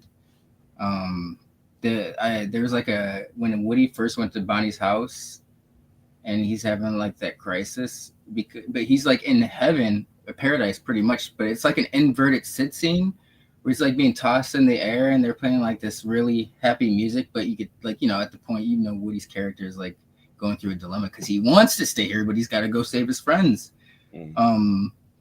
Probably I feel like this is when the movie started hitting that emotional stride. Just the emotions galore. You guys all said about the ending. I think that, that I think everyone's been there. You know, that's a universal theme. It's Are you like saying part of, you like, were growing crying up. too, Steph? Is that what you're saying? Oh, I absolutely cried. Yeah. This movie Yeah. always swells up to tears, bro. That whole, and it's got a cool theme about, you know, like not necessarily rebirth, but you know, the toys feel obsolete and they have to find a new purpose. Like they feel like they're done, but it's like they find a new purpose. And by the way, I love the kindergarten preschool scene. Fucking probably one of my favorite scenes in the entire franchise, where like they're all excited and shit, and they see like some of the toys hiding and shit, and Buzz is like, "What the fuck?" Yeah, I love where he's realizing. Wait a minute. He closes his fucking thing real quickly. That was me watching Toy Story 5 in the fucking theater, man. I was like, oh no. Robbie's huddled up in the corner. I'm just over there with the soda. Yeah, and like, no, please leave me alone. And you know, I said this earlier, but this is the one where I felt like I was like, man, this series has kind of grown up with me. You know, it's like Andy was a kid when I was a kid. He was kind of like preteen when I was a teenager. Oh, not for everybody, but it was like the perfect send off. I admire how these films have, after this one, it's like they're all great send offs, but it's like they keep coming back, and I respect that because it's always a strong entry when they do come back. But it's like you could never do a Toy Story movie again, and I feel like the last 3 movies would, you know, they'd be good. But yeah, like they all do great endings, but 3's the best ending. Yeah, I would definitely. say, right? Yes, if you wanted it to be and that, the like you ending. mentioned, that the transition, how it's like fucking Bonnie and Andy, that's the dual thing going on. That was really cool. For sure. Hell yeah. So a 5 you digs from you, man. That's awesome. Yeah, definitely. Nice to see Bueller in the chat. What's up, man? And Bonnie's so cute. Travis, She's I love so you. freaking cute. Bonnie is. In fact, my saving grace in part 5, we'll get to that, is like, I'm like, the whole goddamn night, or the whole time I'm watching the movie, I'm like, y'all keep fucking with Bonnie. I'm going to jump in the screen. I'm going to choke those fucking little girls out, dude. Like, Jesus Christ, man. Like, fucking what the hell? Anyway, Am I gonna have to cover the toy on my channel to satisfy Bueller? Because I may do that. That would be a good movie to cover, though. I think we've never done a Richard Pryor film on this channel outside of Superman. Superman 3. I said outside of Superman 3. So you gotta let me finish, man. It's like the Jeopardy question, bro. You're gonna look like an asshole if you jump in on the Jeopardy question before they finish. But I'm just. What was that? And sorry. Brooks, The what do you think Robin about Toy Williams Story movie, 3? I'm like- curious, man. We all need to do more Richard Pryor movies. We can all agree on that, okay? Silver Streak.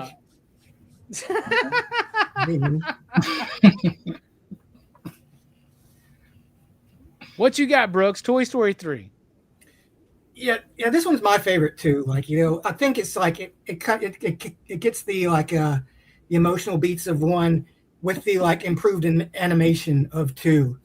And like, you know, I like how it's a very much a story about like, you know, a time passing, like, you know, what it's like for this time to pass for these toys who are functionally immortal, but like, you know, in a sense they're like their lifespans are kind of like tied to their owners. Like, you know, this idea of like they either get passed on or they get like discarded.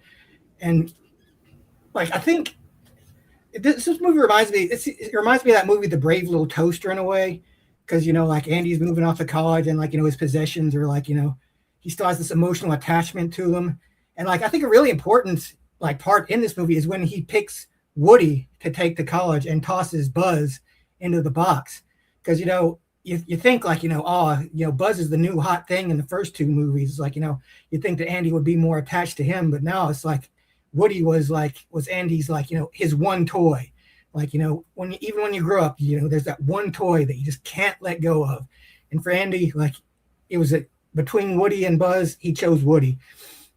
Even though like Woody is like, you know, he's a very antiquated toy at this point. You know, he's plush instead of like plastic.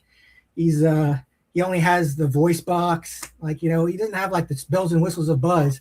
But, you know, he's been with Andy the longest, and Andy has like, he's kind of always has that more attachment to Woody, which is why Woody is always like, you know, he's the head guy.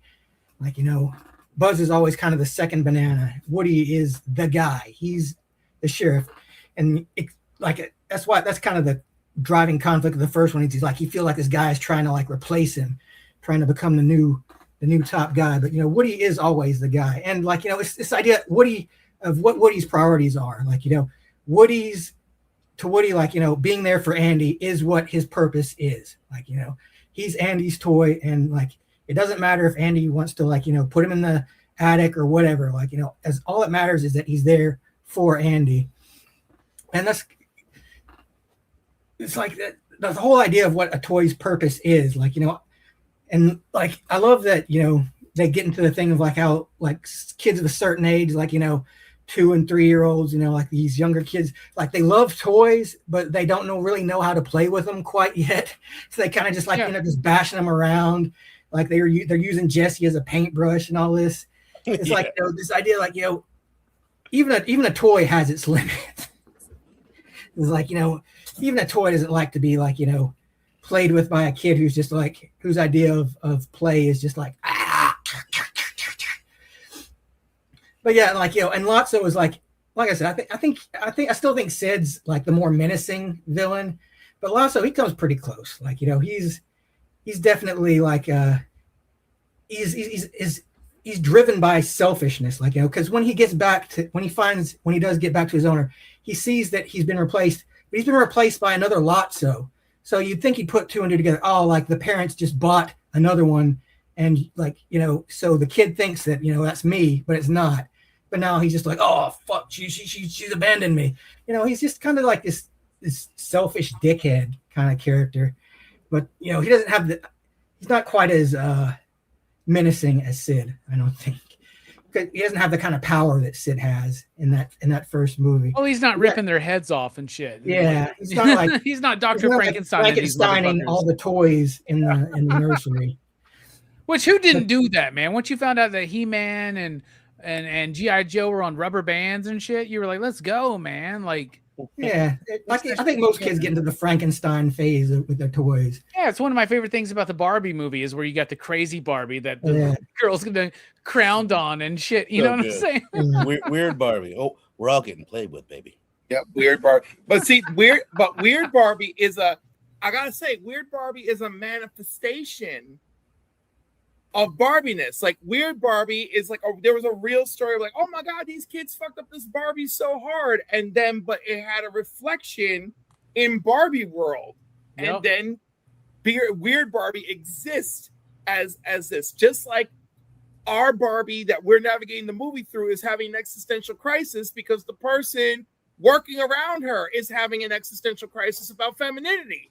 I think I love that Mattel's shit. involvement. Hell yeah. I think Mattel's involvement in Toy Story led them to do this Barbie movie that they did not too long ago. We got a Weird Barbie. A meandering road, but I definitely think it starts here. We get that Weird Barbie at the end of Toy Story 2 that Stinky Pete's gonna go live with. Yeah, we You'll do. love Jessica. She's an artist. I love that. Anyway, Brooks, continue. But yeah, like the first 2 movies, like there was never a point where I got teary-eyed. They never really hit me. They came close, but they never quite got me to tear up. This movie finally did it. Like the scene where they're headed towards the incinerator and they link hands, I was like, I finally felt it. I finally got the heartstrings. Finally got the That was the day Brooks's heart grew 3 times its size. I finally realized I had a heart, only for it to almost be broken. But yeah, this one's a 5. Like it's a great movie. Like I love that. Like the end. Like where Andy is like playing with Bonnie. He's passing the torch to her, showing her. He's explaining to her like each toy's role and everything. Like it's very heartwarming and touching, and it's like a great transition. Like this is the idea of like this is a new phase in these toys' life. They got a new owner. They're not just going to be like not just be stuck in this like daycare or whatever. Like and like I like Bonnie too. Like Bonnie is adorable. Like she's great. She's a great kid. Like she's very creative, and like I like how you see like in the earlier movies you see little bits of Andy playing with the toys, doing his little skits with them and stuff. And, you get to see Bonnie doing the same kind of thing, but she has her own, kind of puts her own spin on it. So like, it's I think it's as good as the first one, but a little bit better. Yeah. And I love that as the movies continue, you actually see more of Bonnie's journey. Yeah. You didn't see so much of Andy's journey. That kind of became... Yeah, Andy was very much a background character in most of the movies. All right, so that's a 5 from everybody except for me. I gave it a 5.69, so I think that's fair to say that's a PCP average of 5.069. Just to definitively say it's the best Toy Story movie. And then we get to Toy Story 4. That one right there, this is the one I got with the slip. That's cool, I guess. This movie came out 9 years later in 2019. $200 million budget again. And guess what it made again, guys? Guess. $1.0 billion. 1.07 billion. Yes, $1.074 billion. Once again, made $1 billion in 2019, right before COVID hit. Heyday. We got Avengers, Endgame, and Infinity War. We got Spider-Man movies, and Toy Story is just as dominant. And for good reason. The animation in Toy Story 4. Link, you were talking about state of the art for the first movie and the second movie and the third movie. Why? And every one of these is state of the art 3D animation in film, right? Every single one of them. This looks amazing. I like the movie, but this is the first time where I go, okay, I might have to drop my rating down just a little bit. Just a little bit. Why? Because, I don't know, man. It's all right. I love Bonnie. I love the stories. I love Lil Bo Peep coming back and all that shit. I actually really like this movie. I think it's a really well done movie. I love the new characters. I love these little fucking, the rabbit and the little chick that are like tied together or whatever. Hell yeah. Key and and Peele. Yeah. That is Key and Peele. Holy shit. I didn't realize that. Then you got Forky. I'm gonna be honest with y'all. Don't you badmouth Forky, bro. Forky might be my favorite character in the entire franchise. Thank God. Forky is dealing with more of an existential crisis than Woody or Buzz or any other character deals with in this movie. Even Andy going to college. Oh, I'm grown up. I can't play with toys anymore. And then Bonnie in the next movie. I got a new little fucking tablet. I can't play with toys anymore and be cool. That is nothing compared to Forky, who was born to be trash and has to learn through the power of friendship that is provided by Woody. Because at this point, Woody is beyond the jealousy of the first movie. He's beyond the ego trip of the second movie. And he's beyond the loss of the third movie. And he really settles in where I think Woody works the best is the guide to new toys. And that's what he does throughout the whole franchise. It really works here, where he's literally convincing a piece of trash that a 5-year-old made at craft, you know what I'm saying? This is her first day at school. She puts this shit together. I don't know. I just really love it. My favorite moment in any Toy Story movie might actually be when he jumps up to the window of the RV and he's like, "Wah!" And he just like flies away and disappears. Like, it's just like, it's just the way it happens. It's so crazy. Like, y'all, I'll be honest. I love this movie. I don't think it's as strong as 1, 2, or 3. But I do really like it. I think it excels technically.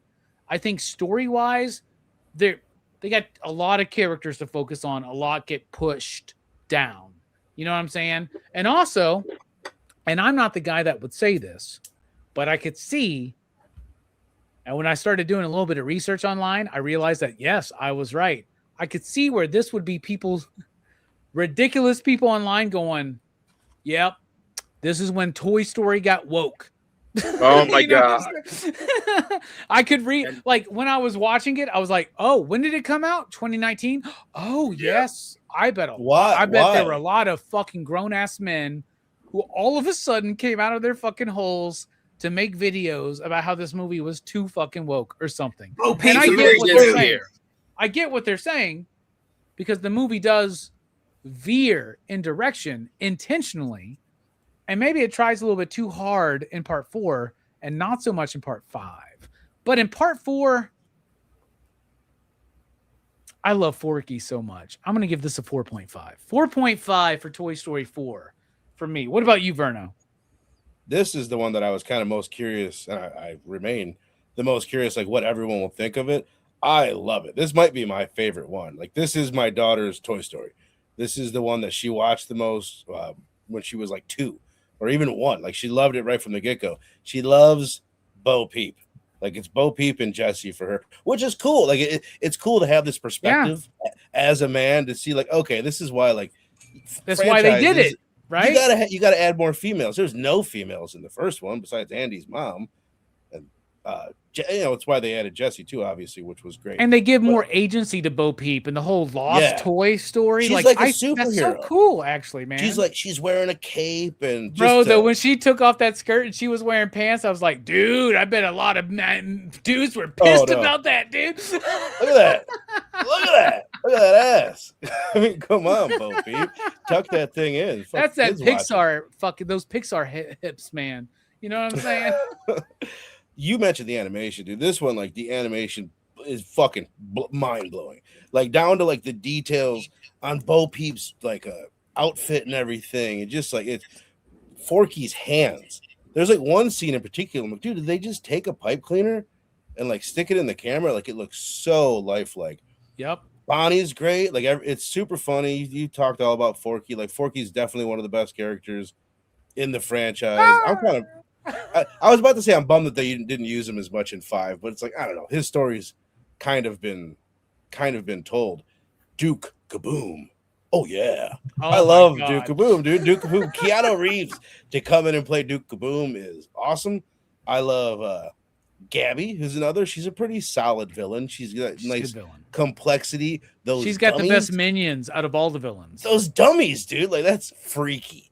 Like, really freaky. I was just watching it with my kid, and I'm like, why are the dummies so scary? And she's like, yeah, why are they so scary, Dad? Like, when they all start popping up, there's just one of them pushing the little stroller, and like the other one comes up on the side. And when they're chasing them at one point, like, it is pretty terrifying. Like, I bet that's terrifying, especially to a kid, right? It's just nuts how, like, I love how these movies, they keep talking about toys in different periods of a toy's life. And this one, like, focusing for the first time, like we mentioned the collector in part 2 and the passing of the torch in part 3. But what about the toys that wind up as antiques, sitting on a shelf, locked up for decades? Right? That's crazy. Or the lost toy aspect of it. Just toys out there at a playground and things like that. It's so good. I love Bo Peep Sheep. I love Woody, like, not knowing, oh, there's my guys, like, girls, doesn't know their names and everything. And Lefty, Gus, and Gary, or whatever he says. And then later on, Duke Kaboom calls them all by name. My girls. I love that. I love Lamp. I love the shit out of it. It might be my favorite one, legit. So I will give it a strong 5. Another 5 from Berno. 5 across the board so far, man. So far. What about you, Cliff? What do you think? I really was like, what are we going to do next with these characters, right? And then, I think I watched it with my great nieces when they were hanging out here on Disney Plus. And I was like, damn it, they found a way to do it again. You know? And of course, this movie being the strongest, and I think, well, this is the last time Woody is truly in a lead position, or the lead position, right? I think, compared to 5. Yes. But yeah, like, you know, and yes, I remember all those people in 2019 with the, oh no, they're woke. Oh, don't do this for Bo Peep. Oh, like, I'm nauseous. That's what the woke stuff was about Bo Peep becoming like strong at the time.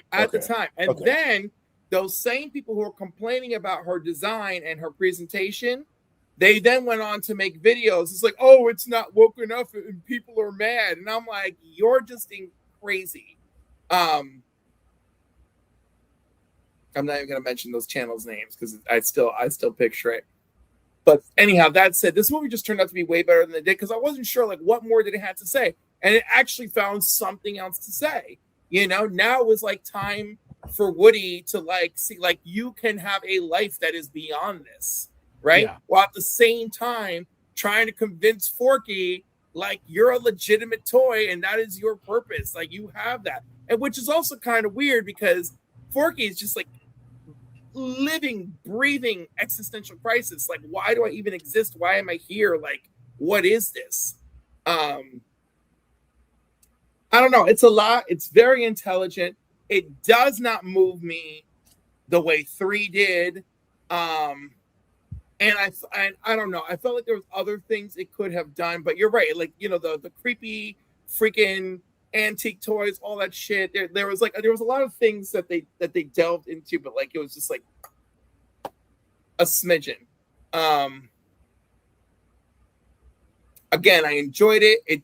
I don't remember laughing much watching this one. Definitely, I'm going with a 4.25 on this one. Did you just say a 4.25? Oh no, you We don't touched do that. the nerve with Robbie over here. We don't do that. We don't do that here. We don't do that. What? I didn't get a memo about 0.25. I didn't get a memo about 0.25. Here's the All memo. right. It's a 0.0 or a 0.5 or a combination of any numbers that lead and end in 69. There you go. So 4.25, 69, you're totally fine. You're totally fine. Oh, if that's all, then fine. 4.2569. Yes, nice. I love it. I love it. Great. 4.269? I was like, the way you talk to me, it's like I just told you your slab came back a 9.2. Nah, 9.2 is okay. 9.6 is the worst because you're like, I can't do shit with a 9.6, man. Nah, that is no, dude. 2.2s and 0.4s are people's nightmares. 0.2s, 0.4s, and purple labels. In the meantime, I see 0.4s, 0.2s, and purple labels. I'm like, discount. Let's go. Nice. All right, Toy Story 4. Steph, what do you think? Is he? Little I don't know if chape. he's just muted or Frozen? frozen or both. I think a little bit of both. Whoa. And now I'm hearing double of myself. You guys are fucking crazy, man. You had a fucking dart in your neck. All right, Link, we're going to move on to Brooks. Brooks, what do you think about Toy Story 4? Yeah, like I like this one too, but not quite as much as the first 3. I'd probably put it in the same like category as 2. Like, it's still good. Like, and I like Forky. Like, I like the new characters. I like the idea of the kind of like of the missing toys, and it delves more into Woody's need to provide like comfort for his owners. Like, he's so desperate to keep Forky alive, to keep him from throwing himself away, to keep him from like because he knows that Bonnie made him, and like is very important to her, and like that's kind of what he's saying is like throughout the whole thing is like his need to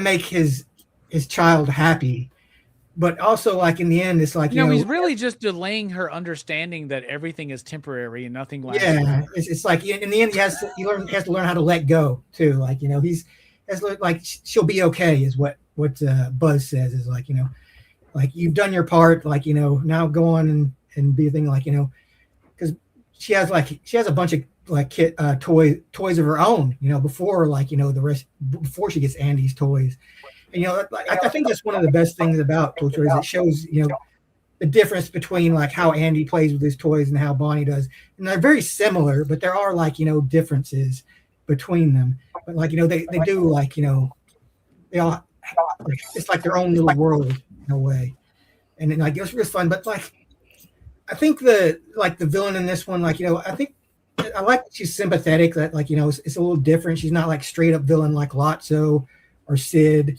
or Stinky Pete. She actually gets redeemed. right? Yeah. You know, Yeah. like it's kind of it is very sad when she finally gets that girl's attention, and the kid just like tosses her Bruh. to the I was side. like, that's what you deserve, you little fucking.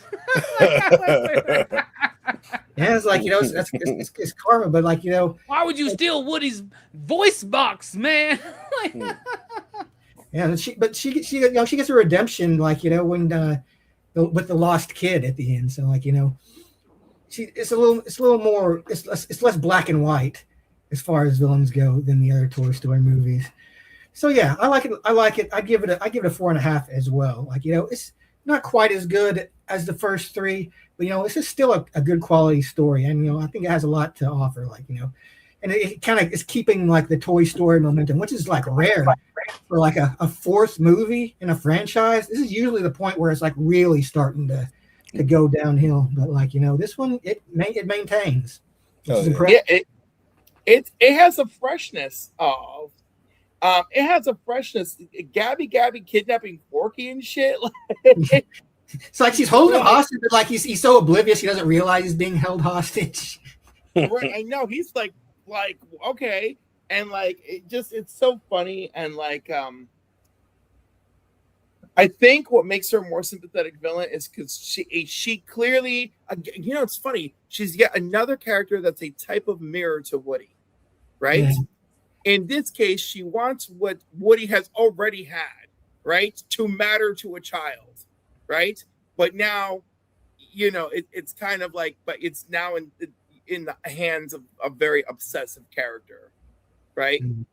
You know, but she gets there. She allows herself to get to redemption, where Lotso, too selfish to ever get there. And she has to overcome her fear of being abandoned or being rejected. Right.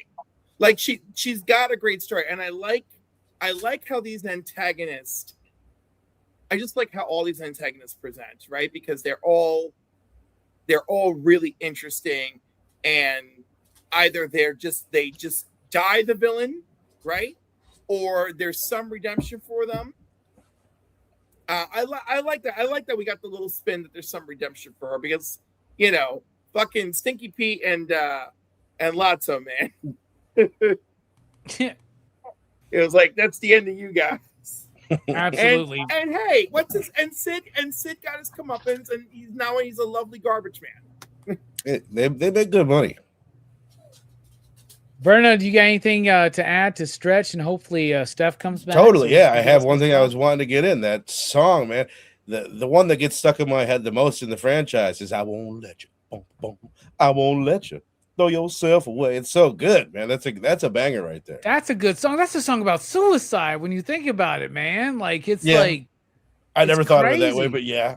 It really is, dude. Yeah. That's what it is. It's so good. And like the whole like usefulness thing is at least some character is going through that in every single movie. That's like, you know, that's what Woody's going through in the first one, for sure. Like the whole, and it happens in 5 again. Like finding your purpose is like a major runs through the whole franchise. Yeah, absolutely. So speaking of, we were talking about the Academy Awards. This was nominated for Best Original Song for "I Won't Let You Throw Yourself Away." Did not win, but it did win Best Animated Feature. And you know what? I think it just might win it again this year, y'all. I don't fucking know. I mean, there's probably been some great animated features I haven't watched. I don't go watch animated features in the films, in the cinemas, because kids have the worst theater etiquette. I mean, I'm sorry, they just do. It's just how it is.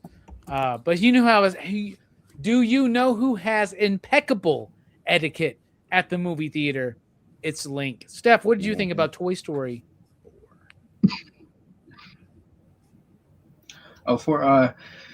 Give you my opening scene. Probably one of the best scenes in the movie, in the rain and shit. Like, that's what really was like the jarring contrast between the first one with like in the rescuing RC. I was like, Jesus, we've come a long way.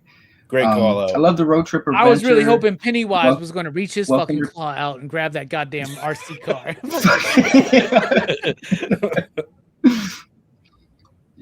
like you guys have said, welcome return of Bo Peep. It's crazy, like how many I forgot about Bo Peep and RC in between 2 to 4. Like I was like, oh shit, they weren't in 3 like that. I know RC was in 2 for a brief moment. Duke Kaboom, Regine. It was just a commercial. Regine. That was like one of my favorite Why? lines. The So fucking why? Shout out to Keanu Reeves. The Goosebumps dolls, they were fucking creepy as shit. And once again, it was another great send off. I feel like Woody finally found his calling. He got the girl. Fucking Buzz found his place. He's easing into the role with his girl. I feel like it was just a great send off. Doesn't reach the emotional heights like 3 does for me, but it's still fucking a fantastic film. I'll give this one a 4.69. Oh shit! All right. So I gave it a 4.69, right? That's what I did, Yeah. right? So did Link, and you, Verno, gave it a 5. Mm-hmm. Cliff gave it a 4.269. But Brooks, I don't remember what you gave it. 4.5. I gave it 4.5. So that's a PCP average of 4.269, which means Cliff was right. Hey, there you go. See how that works out, Cliff? When you use the 69, it affects the math. Listen, when I use 69, magical things happen.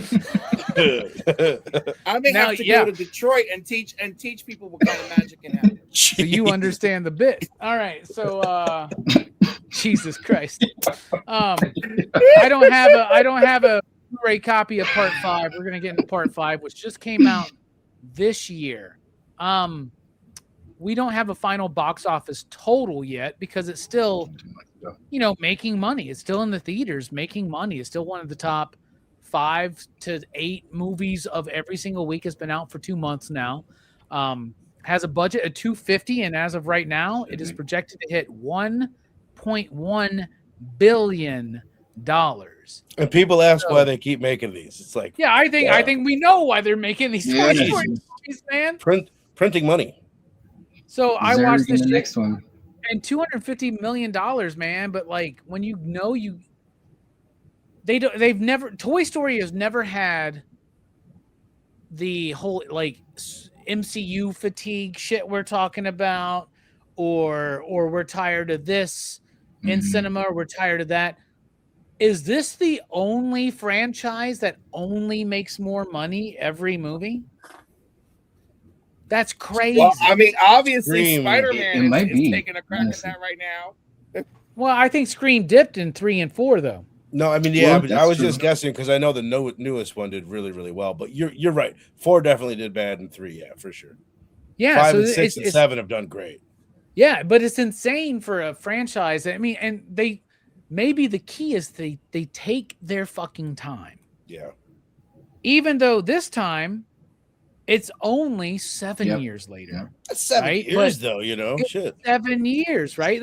That's more time than it It's takes. still a good chunk of time, Yeah, that's more time than it takes Christopher Nolan to make a Batman movie. So like that's pretty fucking insane to me. And so I watched part 5, and I will say it is my least favorite of the franchise. I like the movie, and regardless of my experience in the theater, I watched the movie for what it was. There was something missing. And I felt like it was like the music, right? Now, obviously, Randy Newman's no longer with us, right? But like, right? He's dead, or did I just kill him? Like, he's really like You might have killed him. Well, he got credited. Dude, in he's the still movie. he's still alive. He got the credit. Shit. All right, never mind. Maybe nothing's missing in this movie, music wise. for the sick. Was there a just a little bit of a heroin. song? Was there a song though? Like I didn't pick up on like That's a good core. point. They like, replay. song.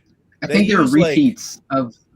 They do instrumental parts of like the Emily song and "You Got a Friend in Me," but they never sing "You Got a Friend in Me." and they don't sing the other bits. They just use them like when Woody shows up. Okay, you hear but "Dun, like dun, he dun, doesn't. Like Randy Newman doesn't sing something. I don't right? think so. Maybe that's why I thought he was dead. I'm No, sorry, not that Randy. I can- I'm sorry. By the way, I heard he ran these nuts across your face. But anyway,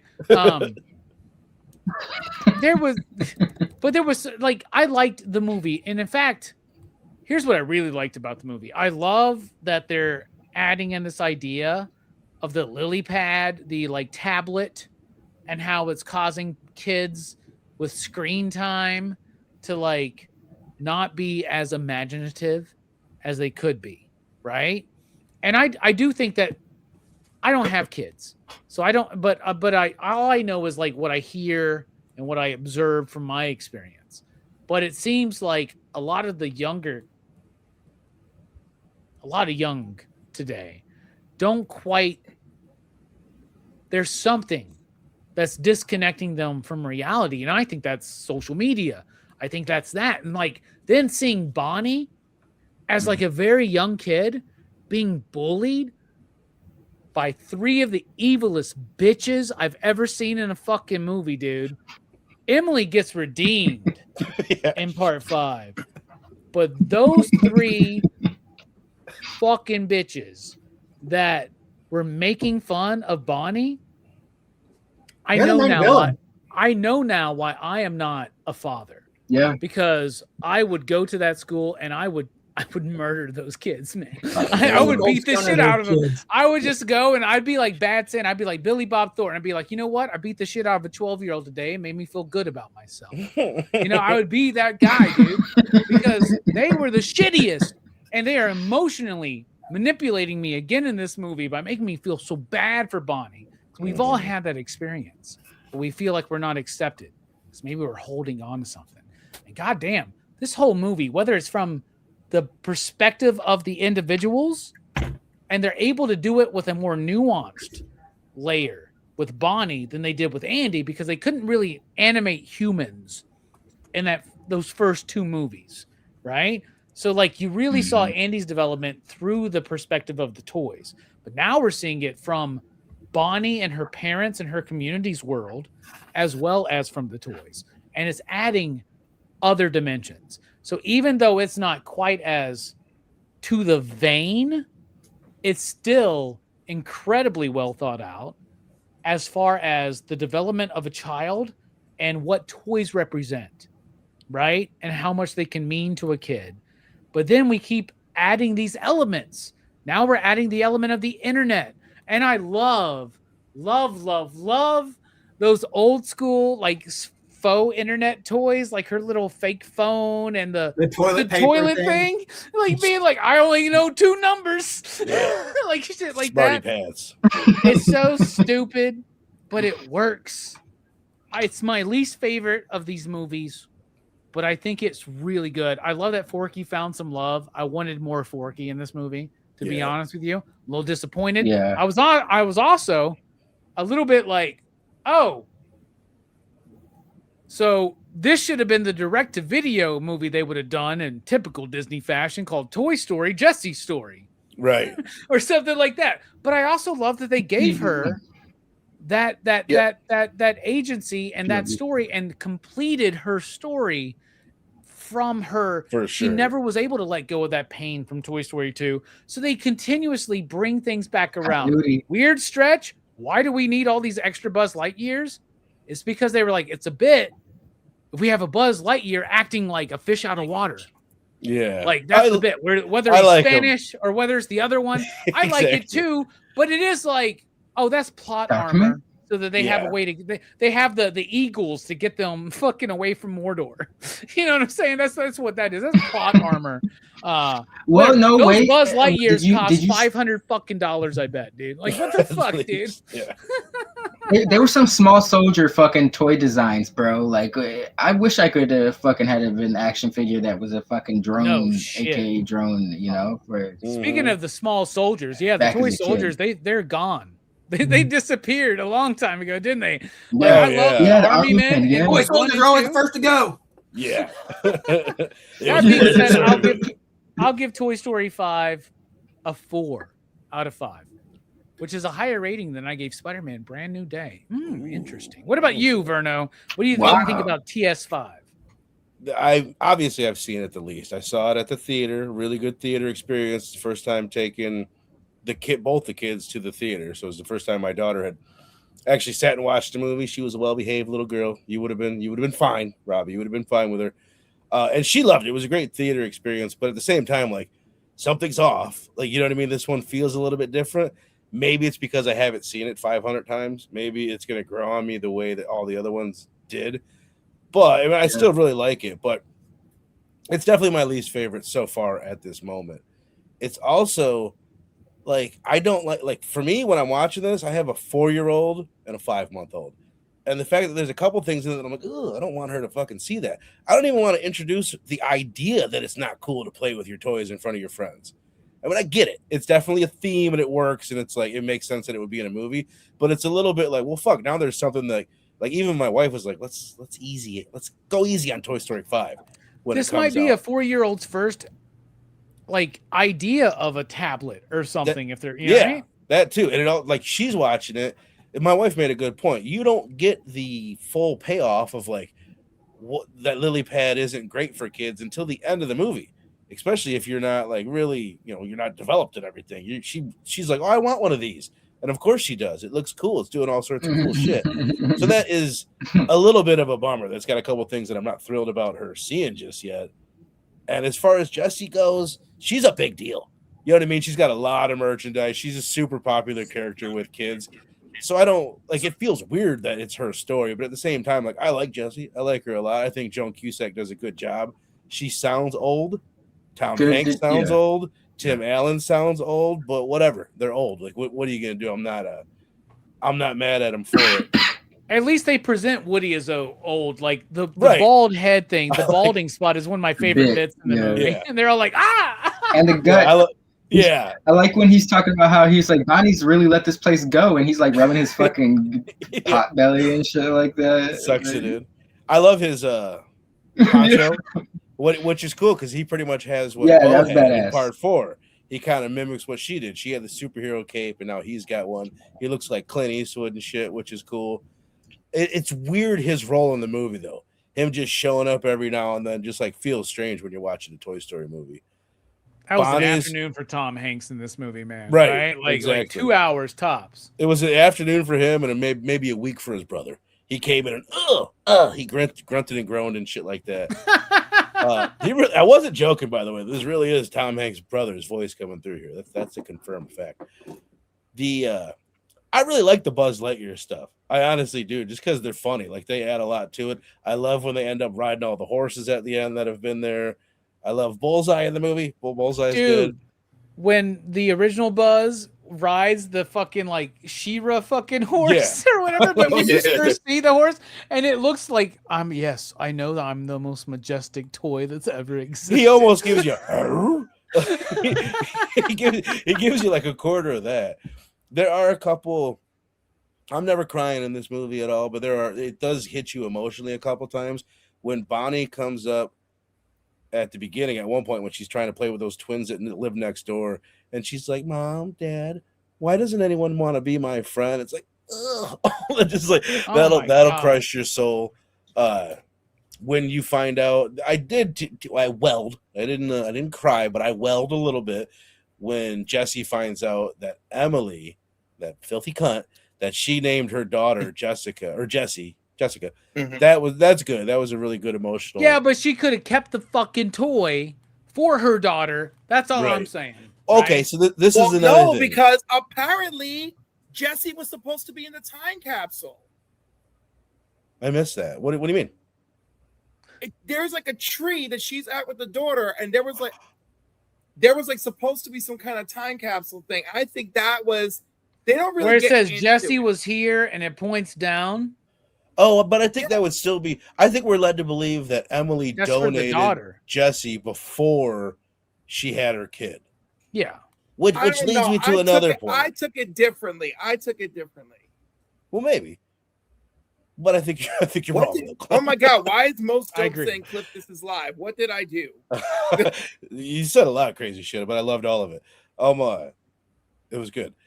The other, Anyhow, so- I'm sorry.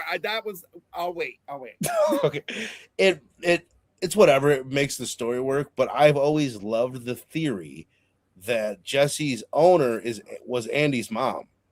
Like, 'cause I there's a love whole that. thing. This was an old family toy, so it's like they've always had Woody. Jesse would go with Woody. That would make sense. And in Toy Story 1, Andy is wearing a hat that looks way more like Jesse's hat than it looks like Yes. Woody's hat.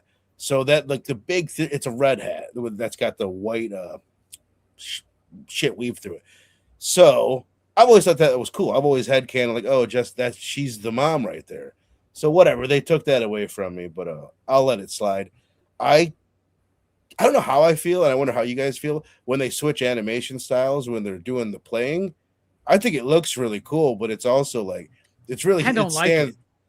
You like it? I kind of don't like it. Yeah, it throws me off. It almost feels like it doesn't fit in the franchise, even though it's great. Like, it looks super cool. I like the whole wedding stuff. I like Buzz proposing to Jesse and all that. That's cute and everything. I like that Woody at least shows up in the window for that, which is another thing that feels weird. Like, Woody feels forced into the movie. Like, oh, we got to get Woody here at the wedding. He'll pop up in the window, and Bo will be there, and Duke will fucking kaboom off and whatnot. So there's some weird stretches as far as like getting some of those characters into the movie that feels forced and weird, but it's still great. It's still a cute ass movie. I'll give it. You know what? I'm good right there where you're at, Robbie. I'll give it a 4 as well. With the potential to grow, I could see it growing over time up to a 4.5 or so. All right, 2 4s so far. What about you, Cliff? Where are you sitting? I really like this. Of course, I was kind of happy that Jesse got a story. So I'm trying to remember the thing with the tree. Is that a lunchbox or whatever? The point is, like, yeah, there's a lunchbox. So it says Jesse Right. was here, and it points down. They dig up the lunchbox, and that's where she finds out that Right, it's so, like, her that's a daughter time Jesse's capsule. box. That she It's did with her daughter kid. Jesse's box.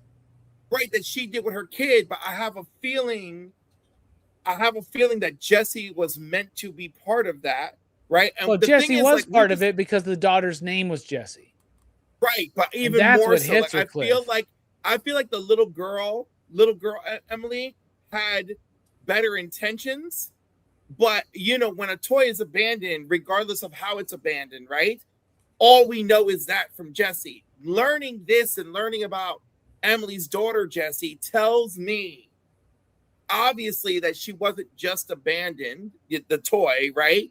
And that she meant a lot to this woman. And it's such a great pivotal moment in the movie too, because Jesse is really spinning because of the whole thing with the freaking lily pad, right?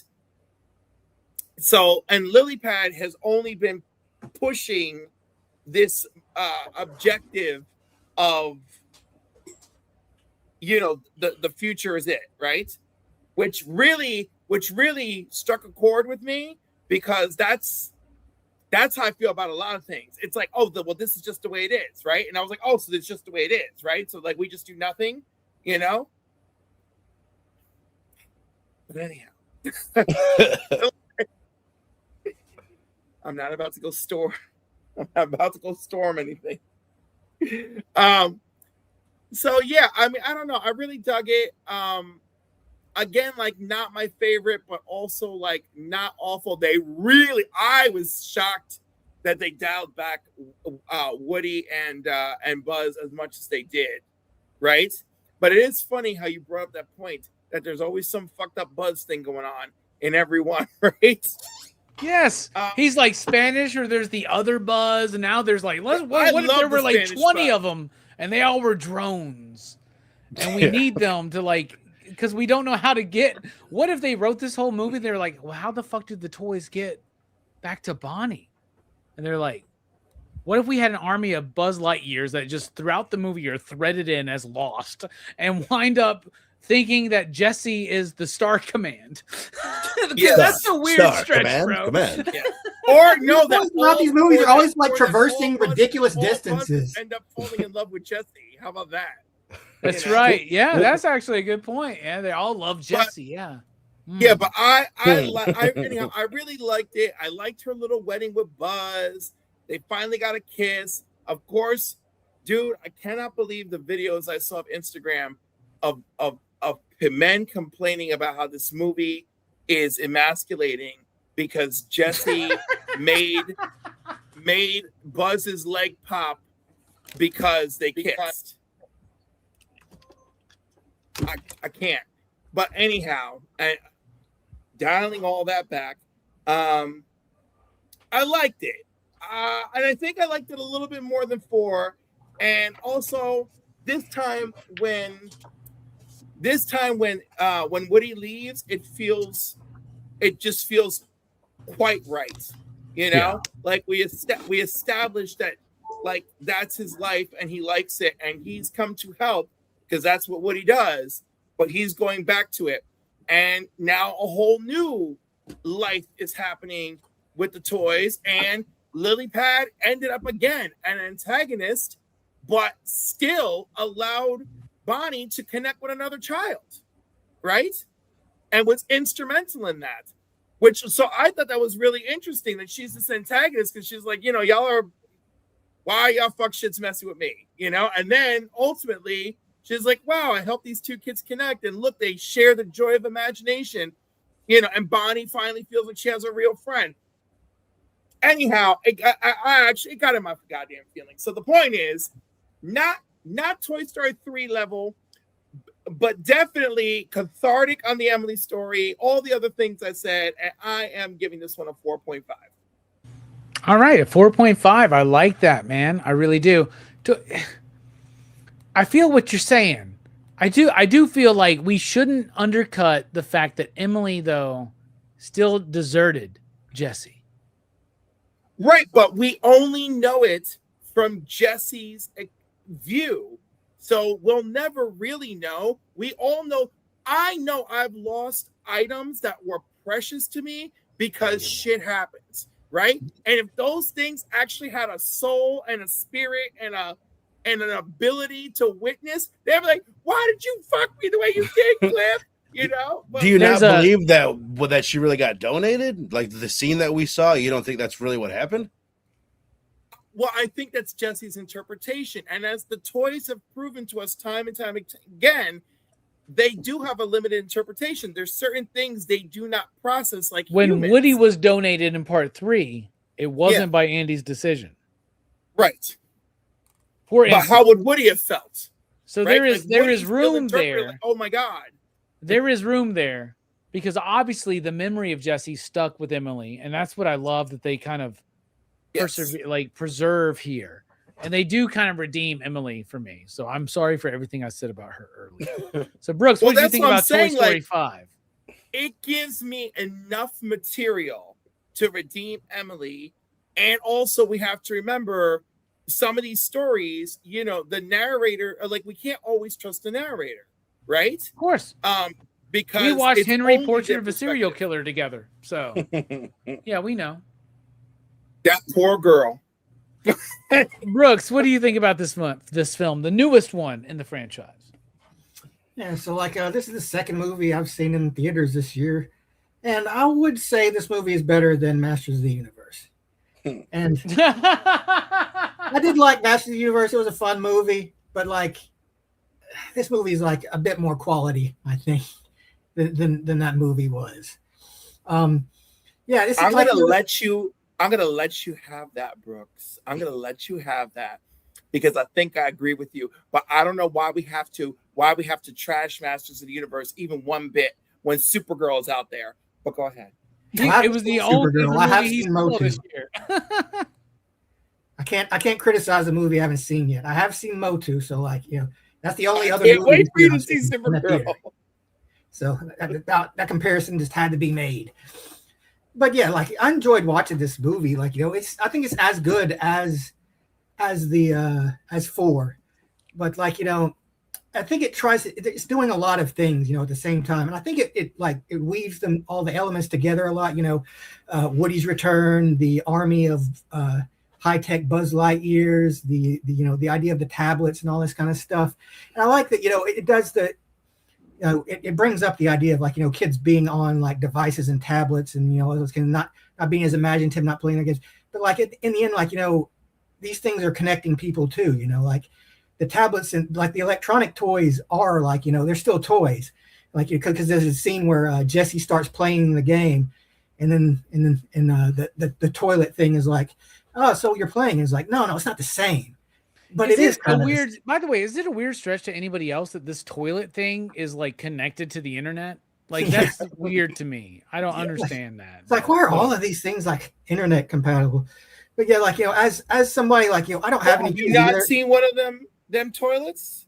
Is that a real thing? Like a real internet connected toilet like, thing?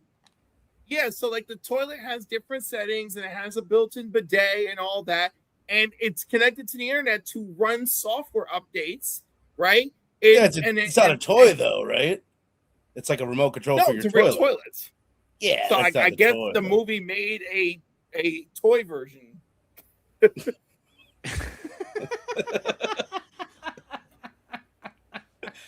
Just what a weird idea. Like, I'm not going to potty train my child anymore. I did fine with the cat and the dog, but for my kid, I'm going to give it this fucking internet device to go learn how to shit. I don't know, man. It's weird. It's a weird bit. I had the trainer potty when I was a kid. And obviously, it didn't do nothing. But this trainer potty, like, probably like sends you like notifications, like your daughter went boom boom, and you're like, ooh. Hey Bonnie, it's 7:25 a.m. Time for a bowel regular. movement. Hey Bonnie, it's 7:25 a.m. Are you regular? I love what he calls a fart of 1.5. That's yes. in the movie. I only know 2 numbers. Brooks, go ahead. I'm sorry. But yeah, like I don't have any kids either, but I do have a nephew and a niece that I see pretty regularly. And right now, my nephew, he's in the Xbox now. Like he's in the Xbox zone now. Like, he's always playing his Xbox. But my niece, she does like, she does like watching YouTube videos and doing the screen time. But she also like is always constantly bugging me, like, what toys do you have? Like, she always wants me to bring toys, and she loves playing with toys, and like, she's very creative. So like, I think that's the thing with kids. Like, there's a you got to strike a balance. You can have a kid like, enjoy like, a screen or video games and stuff like that, and still, make time to like play with toys as well. Like, I did that when I was a kid. Like, yeah, they got to learn how to create within their own imagination and not just what's given to them. Yeah, what's given to us, it should be inspiration for our own creation. When we were watching these movies and TV shows and playing these video games growing up, it inspired us to think of these worlds. And when you spend so much time now, especially because the technology has increased into such a point where it is literally like almost nefariously trying to suck away the attention of anybody. All of us, like, yeah, not just kids. Right? All of us, not just kids, but all of us. And kids definitely are more able to be succumb to this, right? For because right. So like, it's really interesting to see that be presented, right, in this movie. I think it's rather profound, honestly. It's also like a little bit like almost like, damn, not that it's heavy, but it is like a little bit. It's making me think about real life and real shit in a way that I kind of don't want to. You know what I mean? Like, I don't know. Like, it's different when you're dealing with Woody's problems and like adult problems, but like it gets on a little bit of a different level in this one where it's like a bit of a almost a bummer. It's like, oh fuck. Yeah, these things suck everybody's attention and imagination away now, and no longer are the toys and the devices or the movies or the pop culture that we're consuming inspiring our own creation and imagination. Because what's supposed to happen is that story, art, and pop culture are supposed to like spur like this imagination within us, right? And then that causes us to understand what creation is. And all of life is creating. If you're not creating, you're just existing. You know what I'm saying? You got to be making, right? You got to be doing. You got to be doing something, right? Like, so I don't know, man. I think that it's really interesting because Brooks, that's crazy. Like, you see that in your nephew and your niece, right? I don't pay too much attention. I'm a bad uncle. So I don't pay too much attention to my nieces and nephews. I don't know what they do. I know some of them are really good at sports, and I'm very happy for that. That being said, though, like, that's got to be crazy to see like one of your nieces, like your niece, being like active in imagination, playing with toys, and of course it's the nephew who's just in the fucking game or in the tablet or something. And I see that with a lot of people who I have who are my age that even have grandkids now or some shit. So. Yeah, I think our generation is the first one to kind of be presented with this idea of like, electronic toys, like, because we had the Nintendo, the NES, and we had the Super Nintendo, and those are like the new toys. And like, there was always this concern that, kids were too wrapped up in like, video games and playing their Nintendos. And like, you have the entire generation. Y'all have everything from you went Super Nintendo and PlayStations and Sega Saturn and Dreamcast and PlayStation 2, 3, 4. Like y'all had. Yeah, but we didn't get the internet till we were like 14 years old, and that's the biggest difference, I think, with me and Brooks. I know, but but that's why you ran ham on the internet at 14 years old. All right, let's not pretend. What were you saying, Steph? But that's why the millennial generation is probably the millennial generation is probably the most crucial time. We'll give more evidence to that because we grew up just like previous generations, but we can also speak the language of Gen Z and all that shit. Like we're that bridge. Gen Z can't talk to the boomers and stuff like that. So we had a unique upbringing where we got to experience like most of like childhood without technology having this grapple on us. I think we're all millennials here, right? Aren't we? Like by definition. I'm Gen X, baby. Yeah. I'm like what they call the Star Wars generation between 77 and 83. Well, that's me too, but that's so we're like, if you want to use like astrological terms, we're like millennials, elder millennials on the cusp of Gen X, and we're on the cusp of the millennials. Gen X. Is what we are. I was born in 81. I was born in 81. So they'd never put out a game right now where you got three lives to finish it. There's no way. That's such opposite of what they're trying to do. They would give them 3 lives. No, we have infinite lives, and they're trying to suck us in more and more and more. All those technologies, hand holding, until we get social media algorithms that are like, oh, we know exactly how to keep you here. And but we're all still in a generation. That fucking ties into what Robbie was saying. Go ahead. Sorry, I'm lagging a little bit, but no, that ties into what you're saying about the creativity, like the whole gaming thing. Like what Bruno was saying, like there's such hand holding in video games now. Like back then, you had to figure that shit out. You had so limited lives. Like you had to be creative in order to secure that win. And it's like as we go along, just like everything, it's like we're becoming like the Wall-E fucking people. Where everything's just handed to us. We don't think too much. That's a great Pixar movie. Yeah, but not too much handed to us because we can't enjoy it too much, right? I'll piss our overlords off. Our overlords are the damn shit, except they're profiting off of our misery while we're just fat and suffering. While my fat ass is sitting here eating fucking Lay's potato chips like a damn idiot hypocrite. Cheetos, I hope, which is also a Frito-Lay, I believe. Well, no, I was out of Cheetos, so now it's Lay's. I had Cheetos this weekend, and I left some for Newt Lee at Terrificon. I love everybody at Peacemaker. I love Cheetos, but they, out of all of the snack chips, they are the most calorie dense, man. Like they're the ones that we need to stay with. Honestly, Funyuns are the better choice if you're going to get a snack chip. Funyuns actually low calorie compared to others, and I think rather delicious. So I kind of lost myself in the sauce just a little bit. But Brooks, have you rated Toy Story 4 yet or 5 yet? No. Okay, let's do that. Kind of got derailed a little bit, but yeah, like I appreciate what it's trying to do with like these ideas of this new kind of technology, like displacing old toys, but like the fact that it can actually work in conjunction with them as well, because that was kind of like my childhood. Like there was a balance between playing my NES and playing with my toys. Like I did both.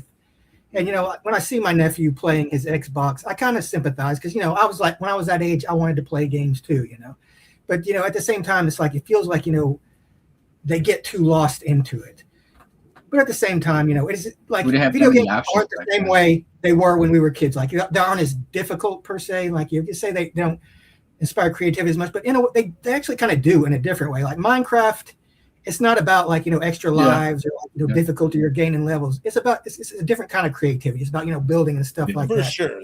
That one, there's a lot of creativity in that, definitely. Yeah, so like games are different. But that's not necessarily a bad thing. And like kids are probably a lot less patient. Like if a kid tried to play Silver Surfer these days, he'd probably just be like, fuck this.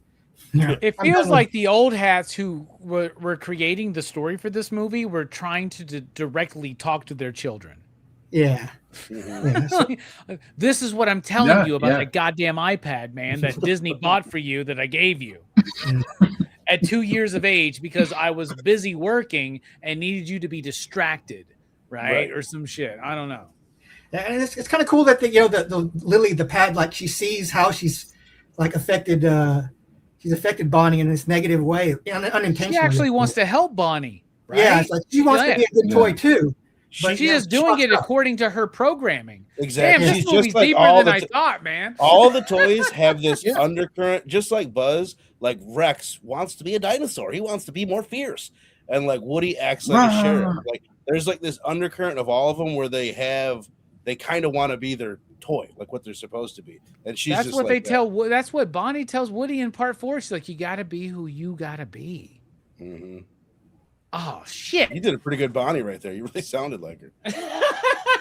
And then she shows you, hey, get the fuck over here. I'm walking here. That's what she becomes in part 4. I love it.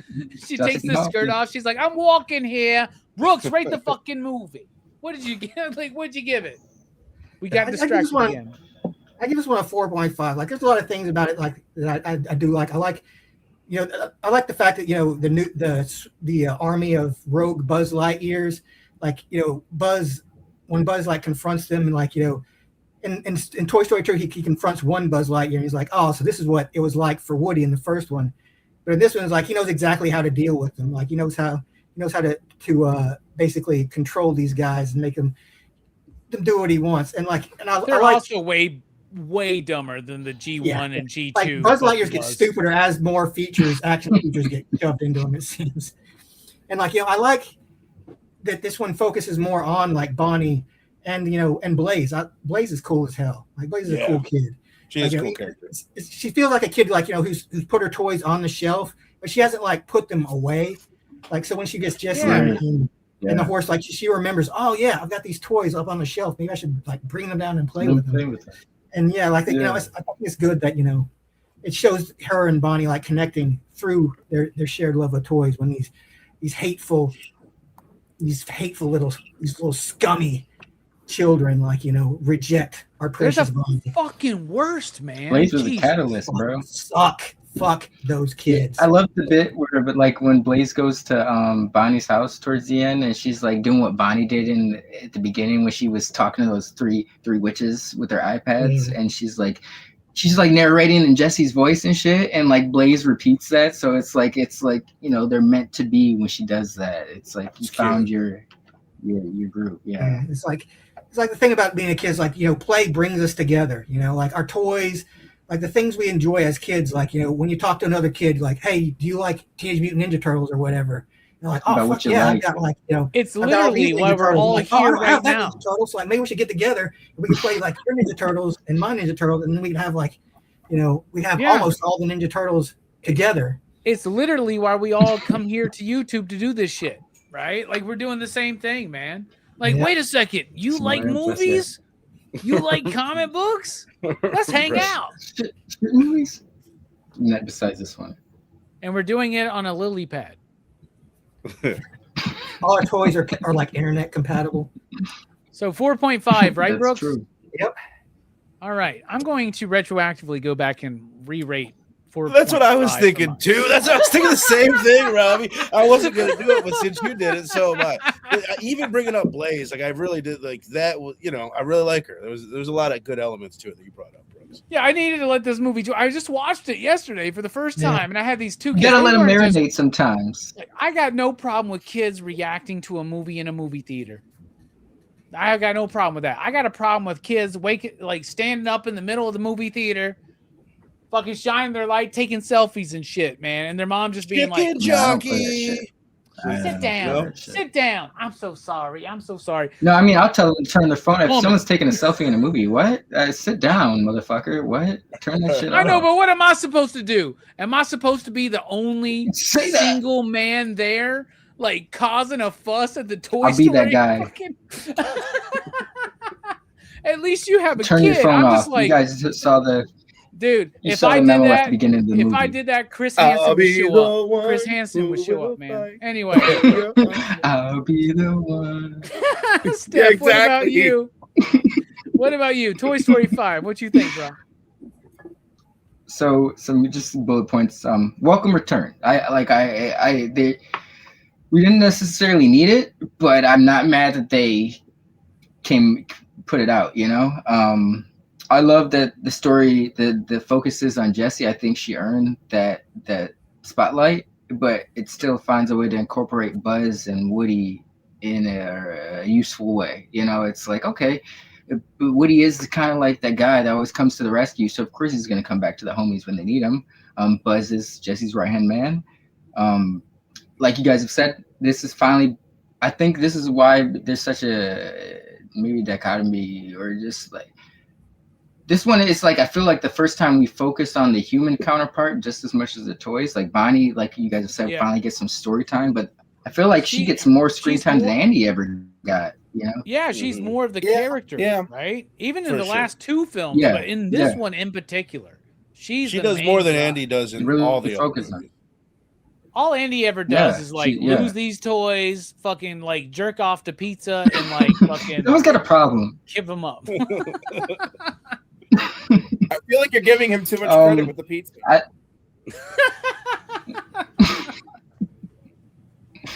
I love the Woody agent jokes. I think it's got great callbacks to all the previous films and certain bits. It's like a greatest hits almost of like the Toy Story franchise up until this point. I'll be honest, this was the first one. I'm there with Vernal. This was the first Toy Story I got to share with my son in theaters. He was, when I saw Toy Story 4, 2010, but Toy Story 4, he was still incubating in his mom's tummy at the time.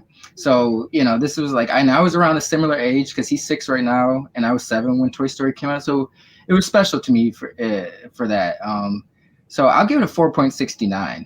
It's up there with 4 for me. Link just said he had a kid and started talking about being 7 when Toy Story came out, and I just started feeling so old. I felt like Tim Allen in the first. You're aging well, man. I just suddenly felt. Let me give a shout out to Mr. Pricklepants, the actor. He's got a bunch of good. Oh yes, you guys know what I'm talking about. This is not the character I wanted to play. He's got a lot. Oh, it's just funny. He's so great, dude. He's so great. Oh my god, yeah, he's a great character. Him and Forky, man. Oh my god. And honestly, when I first watched as a 14-year-old, the first Toy Story, I was on Buzz's. I was like a Buzz guy, right? But over watching this franchise, Woody's the heart, man. Woody is it, dude. Yes, sir. And I guarantee you, Wu-Tang. Woody. Easy there, partner. That's definitely his. That's definitely not Tom Hanks. Do they do that whole fucking? There's a snake in my boot. Is that? Of course one they of do. I'll wait for it to come out. I turn my volume up a little bit. Let me get one. Try it again. Snake in my boots. A sheriff always needs his deputy. One more. Jesus Christ! All right, maybe for the final thought, right? Yeah. But Woody becomes like a big main character for me. I really love the character of Woody and what it represents for an aging toy and what the purpose of a toy is. It's not to be on a shelf, pristine and respected and loved. It's meant to be enjoyed. Fuck. I guess I gotta give all my TMNT vintage toys and Motu toys away to kids. Nope, not gonna do that because they love me. Anyway, so that's a 4.69 from Steph and 4.5 from everybody else because me and Verno retroactively changed our rating. So let's just say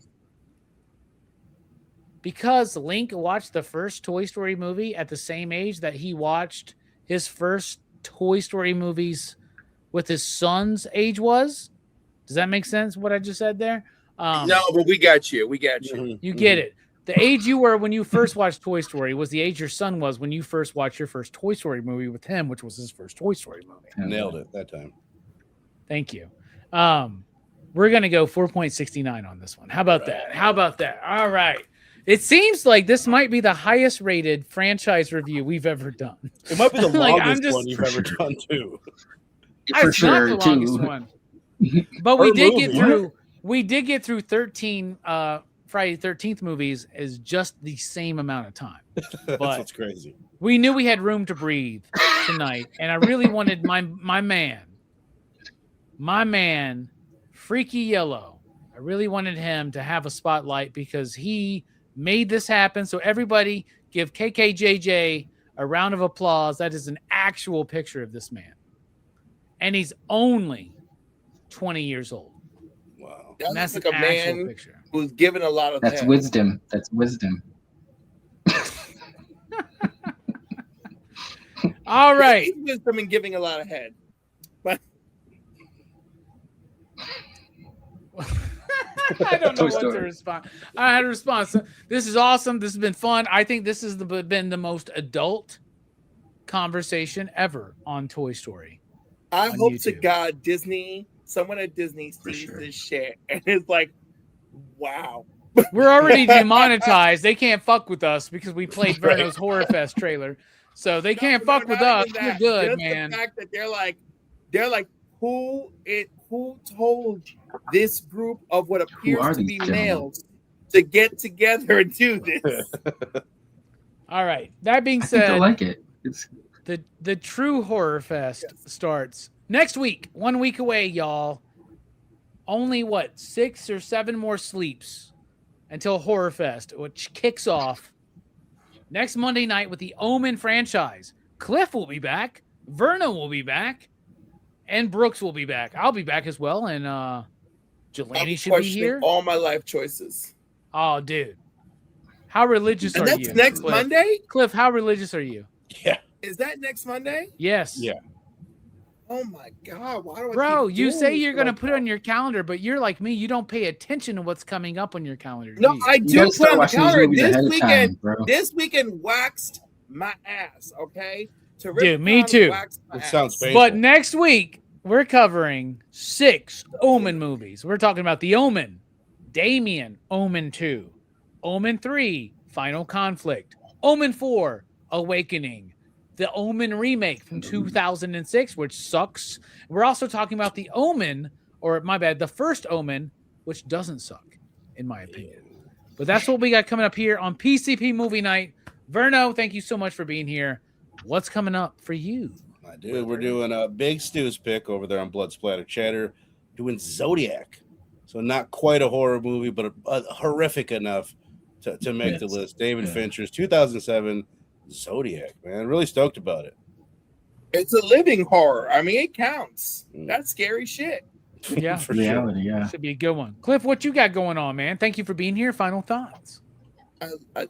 First of all, y'all know how much I love hanging out with you. Even though it's fucking midnight, I got work in the fucking morning. But this is a really fun franchise. It really is, you know. And I can't believe that all these years, different writers, whatever, that these people managed to stick a landing and have some continuity and growth. It is for what is just a Disney animated movie series. This is it's wildly impressive for a movie series. Wednesday night, tomorrow, Tuesday night at 7 p.m. on Izzyverse NYC. We got the top trending comics, and we're going to do a small recap of Terrificon. Wednesday night, I'm live at the Council of Comics at 8 p.m. Eastern for New Comic Book Day. Thursday night, I'm doing my Terrificon recap on my channel at 8 p.m. with my friends Rich Davis and Paul from Power of X-Men, and maybe Noah from Broke Boy Comics, and possibly No Good Comics. And basically, everyone who I remembered who was there, even though we didn't even get to see each other, I said, come on down. Let's just do this. Let's talk about this. And then next Tuesday, I pray to God, okay, that I will have a 5 p.m. interview with Vincent Zarzullo from Metropolis Comics. And we will, discuss, selling multi-million-dollar books like Action Comics #1 and, what the hobby looks like from starting at a young age and falling in love with it to it being part of your business persona lifestyle. Hell yeah. That's a lot of stuff you got coming up, Cliff, and I hope you find time to watch 6 Omen films in the middle of all of that, because so Robbie, you want to know what's it's also the start. It's the first episode of Horror Fest 2026. Oh, fuck yeah. Cliff. But Robbie, by the way, my trick is I play the movies going to and from work, right? And then when I'm having dinner, I'll play what's left. While you're driving?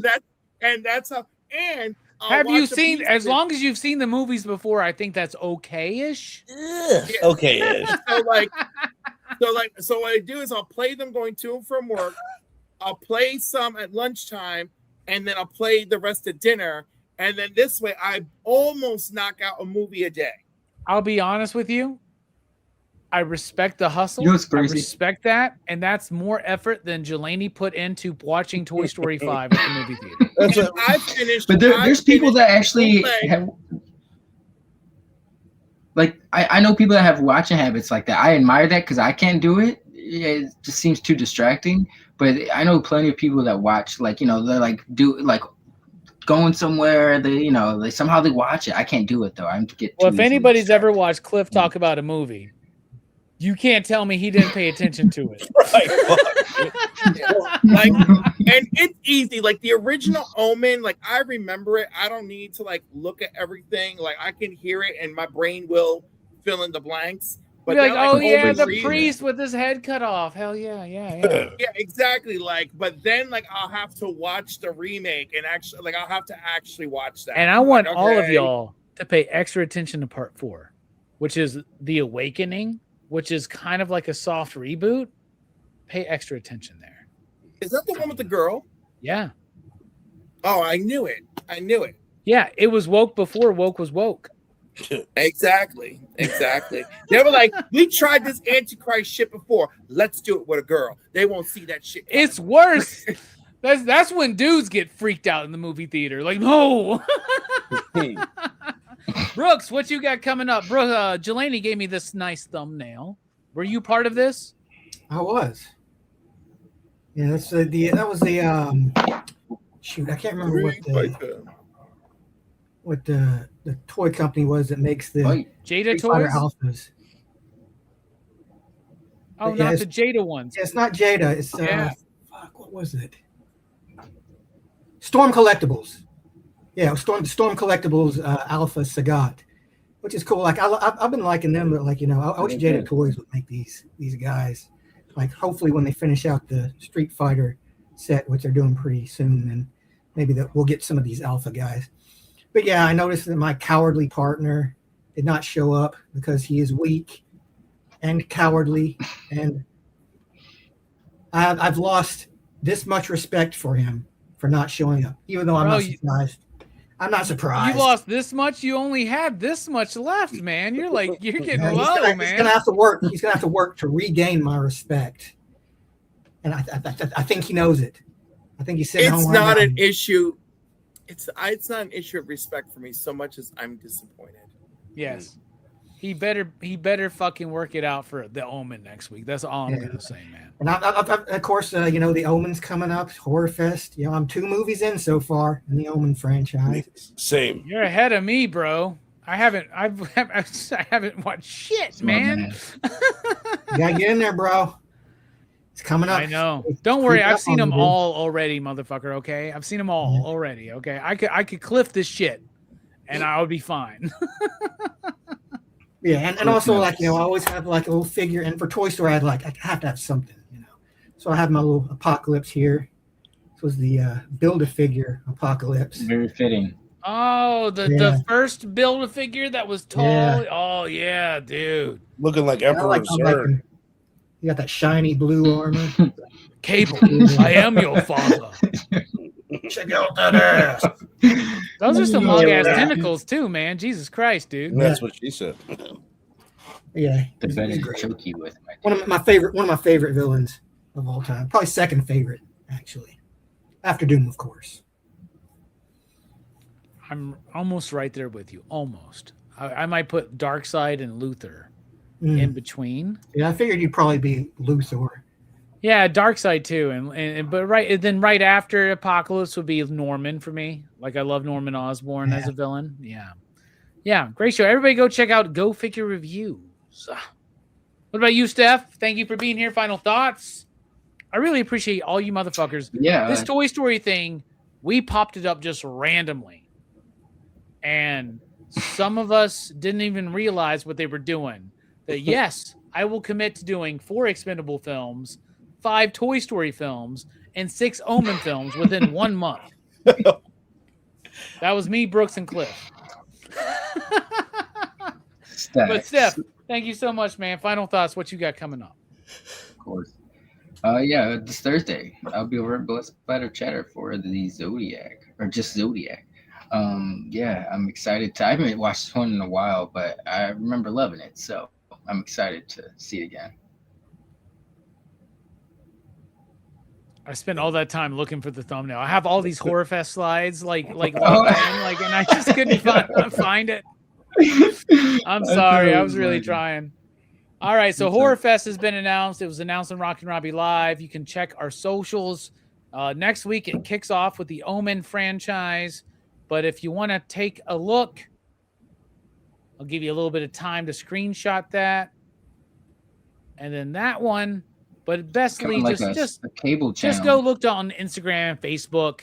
Follow us all. It's going to be the biggest,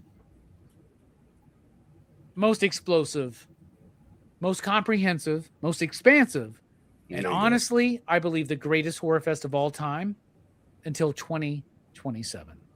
Until then, I want everybody here to know my final thoughts, which are this. Verno, Cliff, Brooks, Steph, everybody watching live and on the repeat, and anybody just in my personal life that happens to come across this message. No matter what you're going through, the highs, the lows,